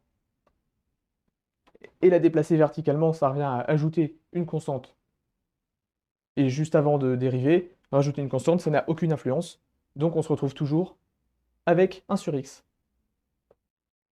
Ça nous fait donc 3 types de fonctions qui ont conservé la propriété de l'exponentielle, qu'on peut même compacter en toutes les fonctions de forme a exponentielle de bx plus c, avec a différent de 0, et b strictement positif. Mais en soi, on n'a pas vraiment trouvé de nouvelles fonctions. On a juste modifié l'exponentielle pour conserver la propriété. Est-ce qu'on n'a pas moyen de trouver des fonctions complètement différentes? La technique que j'ai utilisée, c'est de partir d'une fonction dont je sais qu'elle est involutive, dont je sais quelle est sa propre réciproque, puis de faire l'opération contraire de la dérivée et l'opération contraire de la réciproque, qui est aussi la réciproque, pour trouver une fonction qui, par construction, aura la propriété que je cherche. Alors, la fonction involutive sur laquelle je me suis basé, c'est la fonction, les fonctions même, a-x, que j'ai tracées en vert ici. Donc, qui sont tout simplement des droites en diagonale. Et donc, on peut bien voir qu'elles sont symétriques par rapport à la droite d'équation y égale x. Je calcule donc l'inverse de la dérivée, c'est-à-dire la primitive. Ça fait ax moins x carré sur 2. Et là, on va avoir un problème, c'est que cette primitive, c'est une parabole. Et le problème d'une parabole, c'est que pour calculer la réciproque, ça va être un peu compliqué. Une parabole, il y a plusieurs nombres de départ qui vont donner le même résultat. Par exemple, si je prends ces deux nombres ici, on regarde combien est-ce qu'ils valent, on obtient bien la même hauteur, ça signifie que ces deux nombres-là vont prendre le même résultat. En fait, ça vient du x carré. Du x carré qui apparaît dans cette formule. Et donc, comme pour x carré, si on sait que x carré égale 4, en réalité, le x, il peut être à la fois 2 ou bien moins 2. Donc, la technique que j'ai utilisée pour pouvoir quand même calculer la réciproque, c'est de couper la fonction en deux. D'avoir d'abord une partie définie pour les nombres supérieurs à a et une partie définie pour les nombres inférieurs à a. Comme ça, les deux fonctions sont parfaitement bijectives. C'est-à-dire que chaque nombre de départ va donner un seul résultat, et chaque résultat aura un seul nombre de départs possible. En faisant ainsi, on a bien trouvé deux nouvelles familles de fonctions qui ont par construction, normalement, la propriété que je recherche. Mais si on fait effectivement les calculs, on se rend compte que du coup, la dérivée de cette primitive que j'avais calculée, en réalité, on en a deux. On a la partie verte qu'on voit juste ici, et l'autre partie, ici. Et ces deux fonctions, déjà, il y en a une qu'on va pas pouvoir appliquer deux fois. En l'occurrence, la partie en bas, ici, si on l'applique une première fois, on va obtenir un nombre négatif. Or, elle n'est pas définie pour les nombres négatifs, donc on va simplement pas pouvoir l'appliquer une deuxième fois. Et l'autre partie, on risque d'avoir à peu près le même problème. Si on l'applique une première fois pour un nombre négatif, on va obtenir un nombre positif. Et un nombre positif trop grand pour l'appliquer une deuxième fois. Donc ça ne va pas marcher. En revanche, si on l'applique sur un nombre positif assez petit, on va bien obtenir un nombre qu'on peut réenvoyer dans la fonction, et qui va bien nous redonner notre premier nombre. Donc en quelque sorte, la fonction est sa propre réciproque, mais exclusivement sur un petit intervalle, de 0 jusqu'à a. Et du coup, il n'y a qu'une des deux fonctions pour laquelle c'est le cas. Donc certes, ça nous fait deux nouvelles familles de fonctions qui ont la propriété que je recherche, mais avec cet handicap assez important de ne fonctionner que pour un petit intervalle assez restreint. Et donc c'est là que je m'arrête dans les fonctions que je vais vous présenter. J'ai pas les compétences mathématiques pour démontrer tout ce que je vais vous dire juste après, mais j'ai quelques conjectures là-dessus. Par exemple, je pense qu'il est impossible de construire des fonctions qui ont la propriété que je souhaite sur tout l'ensemble des réels quand elles passent à la fois par le coin supérieur gauche et le coin inférieur droit. Tout simplement parce que ça veut dire qu'elles changent de signe à un moment donné, et donc que leur primitive va changer de sens. Et donc cette primitive ne sera pas bijective, et donc qu'il sera plus compliqué de calculer sa réciproque. Enfin, ce sera même impossible de calculer sa réciproque correctement. On sera obligé, comme je viens de le faire, de la couper en deux. En revanche, toutes les fonctions qui sont parfaitement symétriques, mais qui restent simplement dans le petit intervalle en haut à droite, celles-ci, si elles sont involutives, on pourra, je pense, les primitiver et calculer la réciproque de cette primitive pour trouver une nouvelle fonction. Malheureusement, je n'ai pas encore les compétences mathématiques pour démontrer ceci, mais c'est une conjecture et je compte continuer de rechercher un petit peu, de faire quelques tests durant les grandes vacances. Ok, ben merci. Par exemple, est-ce que tu peux juste réexpliquer ta conjecture à la fin, en fait, l'énoncé de ta conjecture au final? Alors, ma conjecture, c'est que si on veut utiliser partir d'une fonction involutive et remonter les opérations pour trouver une fonction qui a la propriété que je souhaite, cette Alors, c'est fonction quoi, du coup, doit la être propriété que tu souhaites? que la dérivée de la réciproque soit une fonction involutive. Et donc, ma conjecture, c'est que la fonction involutive d'arrivée doit être confinée dans le quart supérieur gauche. Sinon, comme je l'ai expliqué, ça veut dire que elle passe par un nombre négatif, et si elle si elle a à la fois des nombres positifs et des nombres négatifs, la primitive va changer de sens, on ne pourra pas calculer de réciproque, on sera obligé de couper la fonction, et donc on va avoir comme pour quand je suis parti de a-x, avoir une fonction initiale qui va fonctionner que sur un petit intervalle. Moi, ça me fait penser à la fonction, je sais pas si on a déjà entendu parler, la fonction W de Lambert, qu'on appelle aussi la fonction oméga de Lambert. Non. Parce que quand tu me parlais du fait que ça passait plusieurs fois à la même ordonnée, c'est là que, en fait, il peut pas y avoir de réciproque à une fonction où on passe plusieurs fois par la même ordonnée. En fait, il y a des fonctions qui existent, qui admettent plus ou moins ce qu'on appelle une réciproque. Il y a des fonctions qui admettent des réciproques, mais où ça passe plusieurs fois par la même ordonnée. Mais en fait, c'est des fonctions un peu particulières qu'on appelle des fonctions multivaluées. Je sais pas si tu en as entendu parler dans tes recherches. Non. En fait, c'est un nom, et normalement, en terminale, vous en avez sûrement parlé un peu. Tu sais comment on appelle une fonction qui passe qu'une seule fois par toutes les ordonnées? Qui passe qu'une seule fois par tous les organes. Une fonction bijective, non? Ouais, c'est ça. Alors, une seule fois, c'est une fonction bijective. Si c'est au plus une fois, est-ce que tu connais le nom? Non. Au plus une fois, c'est une fonction injective. Et en fait, tu peux... en fait, ça suffit. T'es pas obligé d'avoir une fonction bijective pour avoir en quelque sorte une fonction réciproque. Tu peux avoir... il suffit d'avoir une fonction injective pour avoir une fonction réciproque, mais qui n'est pas définie sur le même ensemble nécessairement. Ah oui, c'est ça.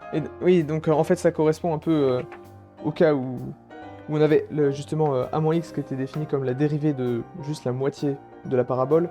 Et donc du coup, cette fonction-là, elle est bien injective, mais du coup, si on l'applique plusieurs fois, ça restreint le domaine de définition, justement, du coup, à l'intervalle 0 jusqu'à a. Okay. Voilà, elle est pas forcément surjective, elle parcourt pas forcément tous les nombres réels, mais c'est pas très... En fait, à partir d'une fonction injective, c'est pas très compliqué de créer une fonction surjective, il suffit juste de restreindre, en fait, comme tu as dit, le domaine de définition, quoi. Dès que tu restreins, après, bon, tu te débrouilles pour avoir ce que tu veux. Pour revenir sur les fonctions qui sont réciproques l'une de l'autre, est-ce que tu as des exemples de fonctions qui sont dérivables, mais dont la réciproque n'est pas dérivable. Des fonctions qui sont dérivables. On peut par exemple avoir toutes les fonctions constantes. Toutes les fonctions constantes, leur réciproque, du coup, ce serait, si on les trace graphiquement, ce serait des équations de type x égale à un nombre, et bah, ce serait juste une ligne verticale, Ouais, et donc on pourrait pas les dériver. Ça serait même pas une fonction. Ça serait pas une fonction, oui. Est-ce que tu as une idée de fonction? Alors, du coup, je vais rajouter bijective, parce que du coup, les fonctions constantes, elles le sont pas. Enfin, ça dépend du domaine de définition toujours, mais par exemple sur R+, je vais te simplifier la tâche. Sur R+, une fonction, t'en as parlé d'ailleurs, je dis ça, mais t'en as parlé de cette fonction. Une fonction qui est bijective de R+, sur R+, qui est dérivable, mais sa réciproque, elle ne l'est pas. Elle ne l'est pas, par exemple, en 0. Tu connais quoi comme fonction qui n'est pas dérivable en 0? Bah, la fonction inverse. Bah, Et la fonction inverse, elle n'est même pas logarithmique. définie, quoi. Est-ce que tu connais une fonction Oui, qui est définie en 0, mais pas dérivable?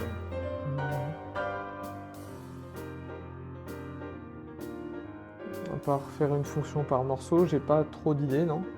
Bah, la racine carrée, par exemple. Ah, mais oui. Oui. Donc, la fonction carrée, du coup, sur R+, sa réciproque, c'est la racine carrée. Et pourtant, x carré, bah, c'est dérivable. C'est continu, dérivable, alors que la fonction racine, elle n'est pas en 0. Et du coup, ça amène à ma prochaine question. Est-ce que tu connais une condition pour qu'une fonction qui soit, qui soit bijective, une condition pour que sa réciproque soit dérivable?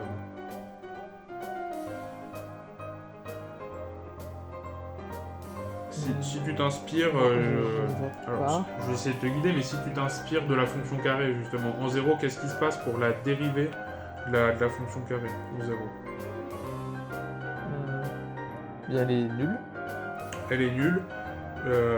Et en fait, la réponse c'est un peu là, il faut pas que la dérivée s'annule. Ah oui. C'est-à-dire que si D'accord. la dérivée s'annule, la réciproque, bah, elle sera pas dérivable en ce point-là. Donc c'est une condition qui doit être vérifiée. D'accord. Donc par exemple, si je te demande si tu as entendu parler de la formule justement de la réciproque de la dérivée de la réciproque, ça te parle pas? Parce qu'il y a une formule justement qui donne... Ah oui, je me demande bien d'où est-ce que je peux connaître cette formule, vraiment. Ouais, franchement, je sais pas. Formule mystérieuse. Et Donc tu la connais cette formule? Tu l'as apprise ou... Ah oui, oui. Ok. Alors du coup, c'est une fonction f qui est bijective. Du coup, la dérivée de f puissance moins 1 de la réciproque, ça serait quoi? Ça serait 1 sur f prime de f moins 1 de x. Ouais. C'est ça? Ouais, c'est ça. Ok. Bah j'ai pas d'autres questions comme ça qui me viennent à l'esprit.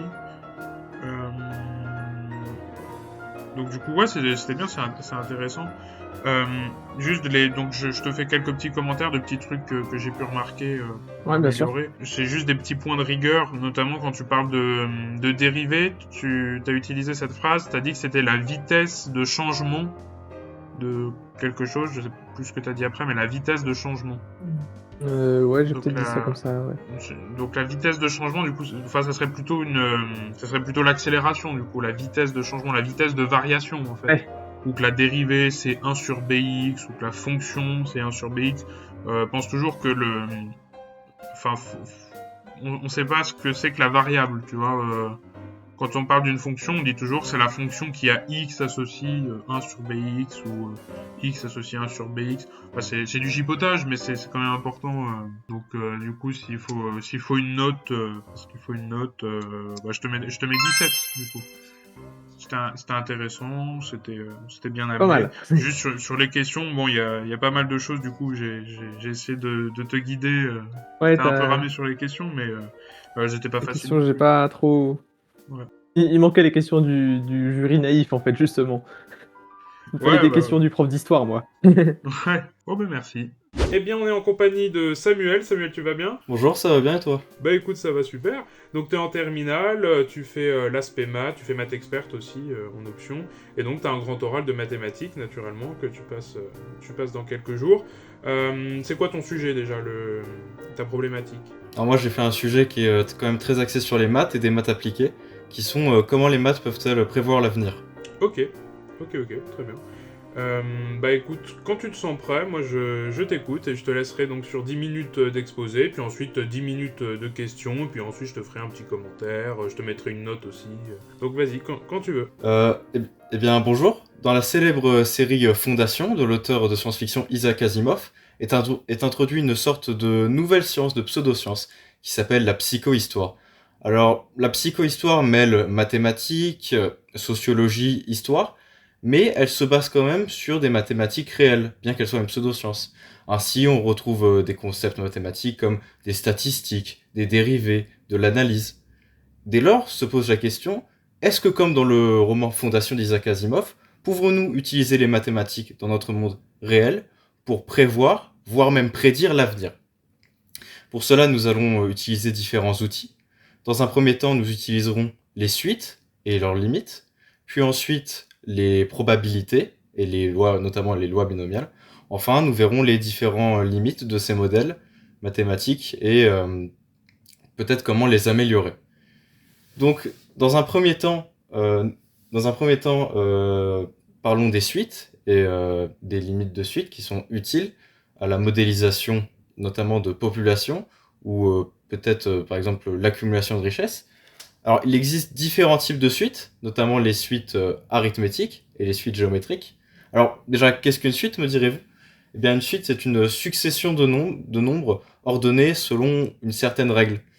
On a par exemple les suites arithmétiques qui suivent une règle de si j'ai un nombre, on va dire à un instant t, et que j'ajoute par exemple plus 5, et bien à l'instant du coup, et que ma règle est que j'ajoute plus 5, et bien à l'instant t plus 1, j'aurai donc mon nombre plus 5, t plus 2, mon nombre plus 10, etc.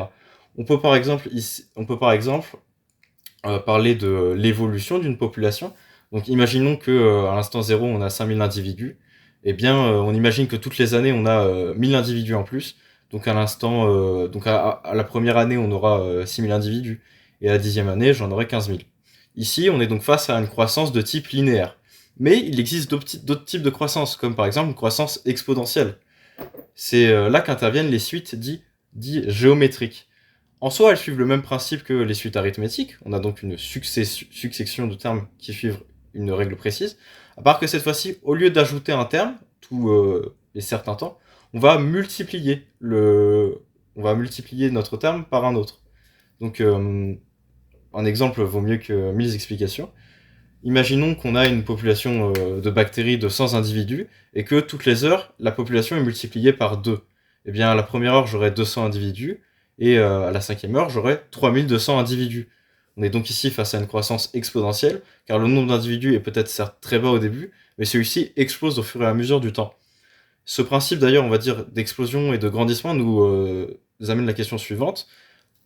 Est-ce que l'on peut, on va dire, pour un temps infini, prédire vers quoi nous mènent les suites? C'est là que viennent les limites de suite, notamment. Alors, on distingue, on va dire, deux types de limites différentes. On a d'abord les suites convergentes, c'est-à-dire que on imagine, on va dire, pour un temps infini, eh bien, la suite tend vers un réel. Donc, par exemple, ma population, peut-être au bout de, on va dire, une infinité d'années, elle tendra vers 1 million d'individus. Pas plus, pas moins. Mais on a aussi un autre type de suite, les suites qui tendent vers l'infini. Ici, on a donc, on va dire, dans les exemples que j'ai montrés, en tout cas, pour, par exemple, la population de bactéries, elle semble ici qu'elle tend vers l'infini. La population semble, ici, le développement de la population semble explosive, croissante en permanence, sans jamais s'arrêter. C'est donc, cela pose, on va dire, donc, différents problèmes, peut-être en termes de ressources, ou en termes écologiques, par exemple, si on suit ce modèle, en tout cas. Donc, en plus des suites, on peut utiliser d'autres outils pour prévoir l'avenir. On a par exemple les probabilités et les lois statistiques. Donc, qu'est-ce que les probabilités et les lois statistiques? Ce sont des outils mathématiques qui permettent de modéliser différents événements aléatoires.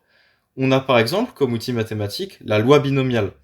Alors, on va ici créer une variable qu'on va appeler x, qui on va dire compte, en tout cas qui dénombre ou qui compte quelque chose. Donc dans mon exemple, on va prendre un QCM. Imaginons que je suis un très mauvais élève, que j'ai fait un QCM de 10 questions, mais parce que mes collègues sont gentils, j'ai pu avoir quand même un aperçu du QCM, et donc on va dire j'ai pu tricher. Et je sais que à chaque question, j'ai une chance de 0,8, donc de 80%, de donner une bonne réponse. Et bien ici, on voit que à chacune des questions, à chaque fois, j'ai donc 0,8% de chance d'avoir une bonne réponse. Mais moi, je vais me poser la question sur la globalité de mon QCM, mon ensemble, quelle est par exemple ma probabilité d'avoir 8 bonnes réponses. C'est là qu'interviennent les lois binomiales, donc on a ici une succession d'épreuves à 2 issues. Soit j'ai faux, soit j'ai une bonne réponse. Et donc moi, je veux me poser la question, par exemple, quelle est la probabilité que j'ai 8 bonnes réponses. Donc il existe pour cela une formule pour les lois binomiales que j'ai délivrée sur mon support. Et donc on voit ici, dans cet exemple, que j'ai 32% de chance d'avoir d'avoir exactement 8 bonnes réponses à mon QCM. Donc ici, les statistiques me permettent de prévoir, on va dire, l'avenir, notamment, on va dire ici, mes réponses. Mais avec les statistiques viennent aussi un autre concept, donc notamment la loi des grands nombres. Donc qu'est-ce que la loi des grands nombres, me direz-vous? Eh bien ici, c'est un théorème très important en statistique qui nous dit que sur un nombre d'essais qui est très grand, on va dire voire même infini, eh bien la moyenne des résultats converge vers l'espérance mathématique. Alors l'espérance mathématique, c'est on va dire une sorte de moyenne en probabilité en statistique. Donc l'exemple le plus parlant ici, c'est un lancer de pièces. Si on imagine, en tout cas ici une pièce qui est parfaitement équilibrée, donc j'ai une chance sur deux d'avoir face, une chance sur deux d'avoir pile. Si je lance cette pièce 1000 fois, eh bien on devra avoir environ 500 pièces qui sont tombées sur la face pile, 500 pièces qui sont tombées sur la face face, justement. Et donc la loi des grands nombres ici nous permet en tout cas de vérifier sur des grands échantillons que les statistiques ici suivent bien à quoi on s'attendait, que par exemple ici ma pièce n'est pas truquée. Donc on peut en tout cas utiliser toutes ces statistiques pour prévoir par exemple les résultats électoraux. Donc imaginons qu'on a deux candidats qui se présentent, un candidat A et un candidat B, et je veux savoir lequel des deux arrive en tête. Eh bien pour cela je vais réaliser un sondage, donc imaginons sur 1000 électeurs, et j'ai 550 candidats qui vont voter pour le candidat A. Dès lors, je peux dire que j'aurai, en tout cas selon la loi des grands nombres, puisqu'ici on a un échantillon de 1000 individus, environ 55% des personnes qui vont voter pour le candidat A. Cependant, c'est quand même à nuancer, car l'échantillon est assez petit, on n'a que 1000 électeurs, et il est important d'introduire donc ce qu'on appelle des intervalles de confiance, avec une formule qui est délivrée ici sur mon polycopier. On a donc une marge d'erreur qui est environ de 0,03%, et donc on a notre intervalle de confiance qui se situe entre 52% et 58%. Donc on sait qu'entre 52 et 58% de la population votera pour le candidat A. Donc tous ces modèles sont sympathiques et nous permettent d'entrevoir l'avenir, mais sont-ils réellement applicables, réalisables? Autrement dit, possèdent-ils différentes limites? Déjà, les suites et les limites de suite reposent sur des hypothèses assez simplificatrices. J'ai un modèle ici assez simple pour la croissance de ma population. On suppose qu'on aura toujours le même nombre de nouveau-nés, peut-être qu'il n'y a pas d'accident qui va se produire dans la ville, par exemple. Et donc ceci, ça limite grandement mon modèle en échelle de temps. Aussi, les suites, elles sont très sensibles aux conditions initiales. Si je commence avec 500 individus ou 400 individus, notamment pour une suite géométrique, je n'aurai pas du tout le même résultat à la fin. Donc il est important aussi de prendre en compte les facteurs initiaux. Pour les probabilités et les lois statistiques, il en vient aussi différents problèmes ici. Tout d'abord ici l'échantillonnage, c'est-à-dire le nombre de personnes que l'on prend, notre échantillon, notre population étudiée. Il est important en général que l'on ait un nombre d'individus assez élevé. Donc, ici, dans notre étude, nous avions 1000 individus, mais si l'on veut un résultat qui soit encore plus correct, on aurait peut-être pu prendre une population de 10 000 individus, voire 20 000 ou 30 000. Ce qui est important aussi, c'est quand on fait expérience, peut-être de trier ces individus, en tout cas de les prendre aléatoirement, et de ne pas prendre par exemple tous les individus d'un seul territoire, car ils peuvent mener des biais statistiques dedans. Peut-être tous les individus d'un territoire sont menés plus à voter pour un candidat qu'un autre, par exemple. Donc pour conclure, les mathématiques peuvent prévoir l'avenir. On dispose de nombreux outils comme les suites et les probabilités, afin de nous donner une sorte d'aperçu, d'entrevue de l'avenir. Cependant, elles ne peuvent pas ici prédire l'avenir, par prédire j'entends donc avoir des résultats fiables à 100%. Elles ne peuvent pas donc prédire l'avenir. Et il est important de noter que c'est donc très limité qu'on va s'intéresser à des échelles de temps assez courtes, peut-être en jours, en heures ou en années par exemple. Il faut donc nuancer quand même l'intérêt de ces modèles, ou essayer de trouver des modèles qui seront toujours plus fiable. Merci beaucoup de m'avoir écouté. Super, merci à toi. Il y a par exemple quelque chose dont tu n'as pas parlé, alors peut-être que tu peux développer, c'est par exemple en économie. Est-ce que tu as moyen de développer un peu justement comment ça peut servir justement en économie, comment on peut modéliser l'économie avec En économie, on peut notamment penser par exemple déjà à une personne qui va accumuler des capitaux au cours du temps. Donc par exemple ça peut être, j'ai une personne qui a un salaire, elle sait qu'elle aura une certaine augmentation de salaire peut-être tous les ans, et on va donc pouvoir prédire quel sera au bout d'un certain temps ses capitaux totaux. On peut aussi peut-être prédire par exemple l'évolution du PIB d'un pays.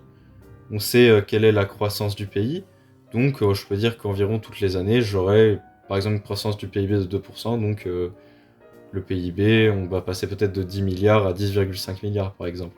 Mais encore une fois, ça reste à nuancer parce que c'est pas des nombres qui sont, on va dire, fixes, le PIB. Ça varie chaque année, c'est aussi dépendant de beaucoup de facteurs extérieurs. On a l'état de santé du pays, peut-être qu'il y a une crise dans le pays actuellement, peut-être que le pays il investit dans un nouveau secteur qui va lui rapporter beaucoup d'argent.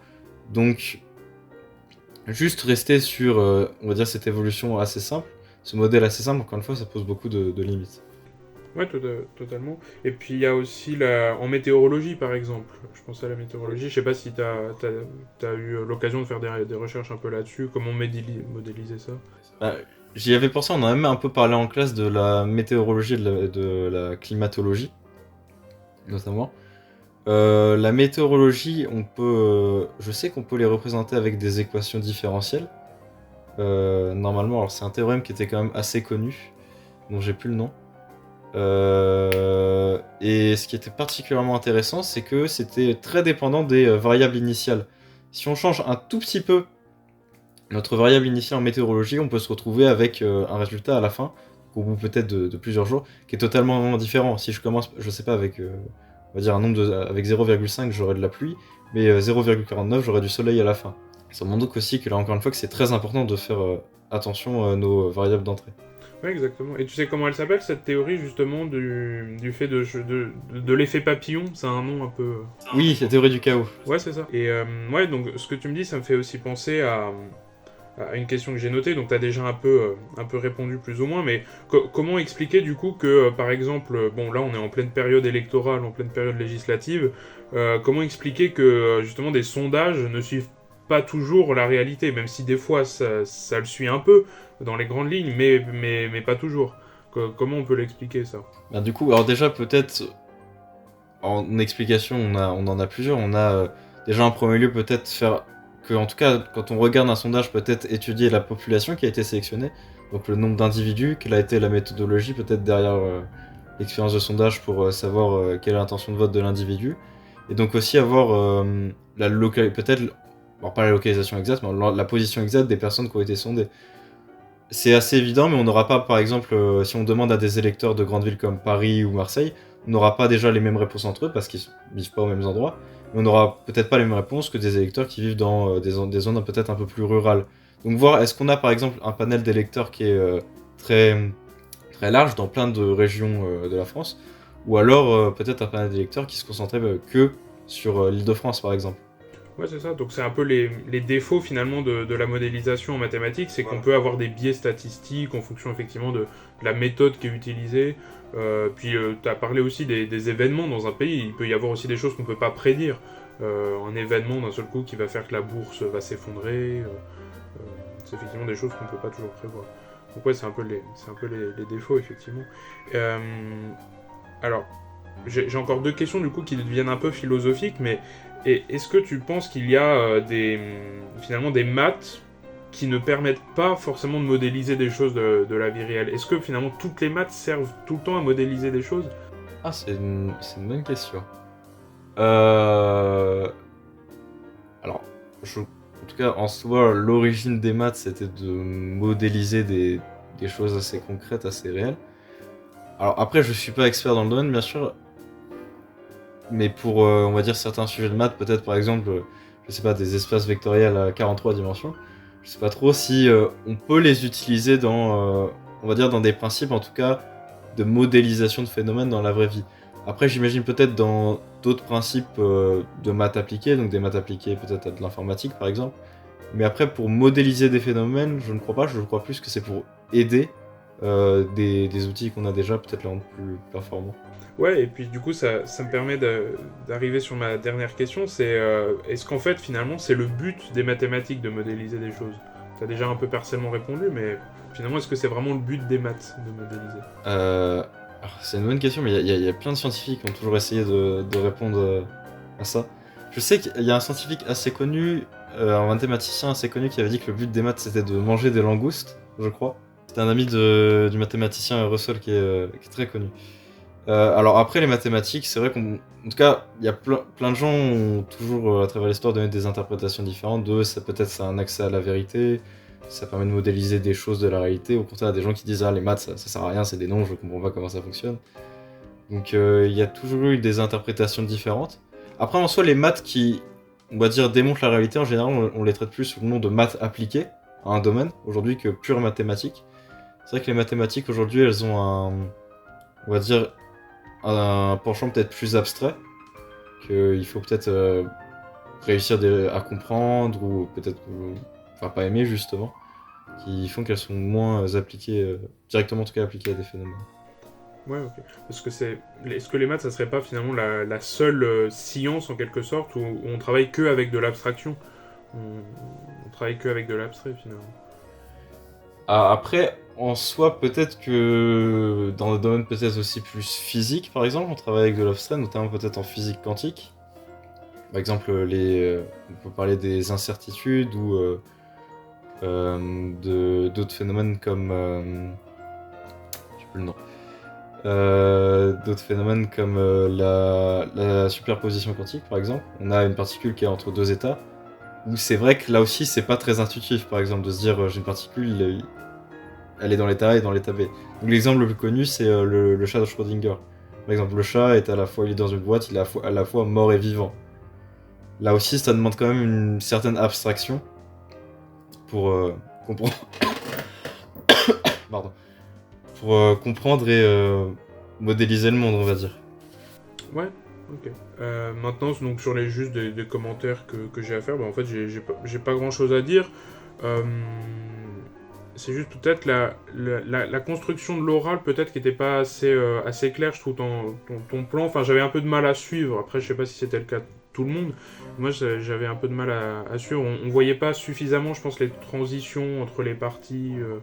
On voyait peut-être pas assez finalement la construction globale, je pense, de l'oral. Donc non, je pense que c'est la seule chose que j'ai à dire. Donc du coup, si je dois mettre une note, je mettrais 19 du coup. Mais c'est un titre indicatif. Très bien. L'handicap. Très bien. Merci du coup pour ta participation. C'est cool. Adoré. C'est la fin de cette vidéo sur le grand oral. Un grand merci à mes 6 abonnés qui ont gentiment accepté de participer à cette vidéo. N'hésitez pas à aller voir les chaînes YouTube de certains d'entre eux. Je pense notamment à Sylvain avec sa chaîne Ma Terminale. Je pense à Guénolé avec sa chaîne Zorg06. Mais aussi à Neji qui lance tout juste sa chaîne YouTube Échecs et Maths. Je souhaite à toutes et à tous bonne chance et bon courage pour le grand oral de mathématiques ou d'une autre spécialité, peu importe. Et on se retrouvera sûrement bientôt sur la chaîne pour parler et finalement du baccalauréat avec un petit peu de recul, et peut-être qu'on recontactera certains qui sont passés aujourd'hui dans ma vidéo pour voir justement comment ça s'est déroulé pour eux. Allez, je te dis à la prochaine, salut!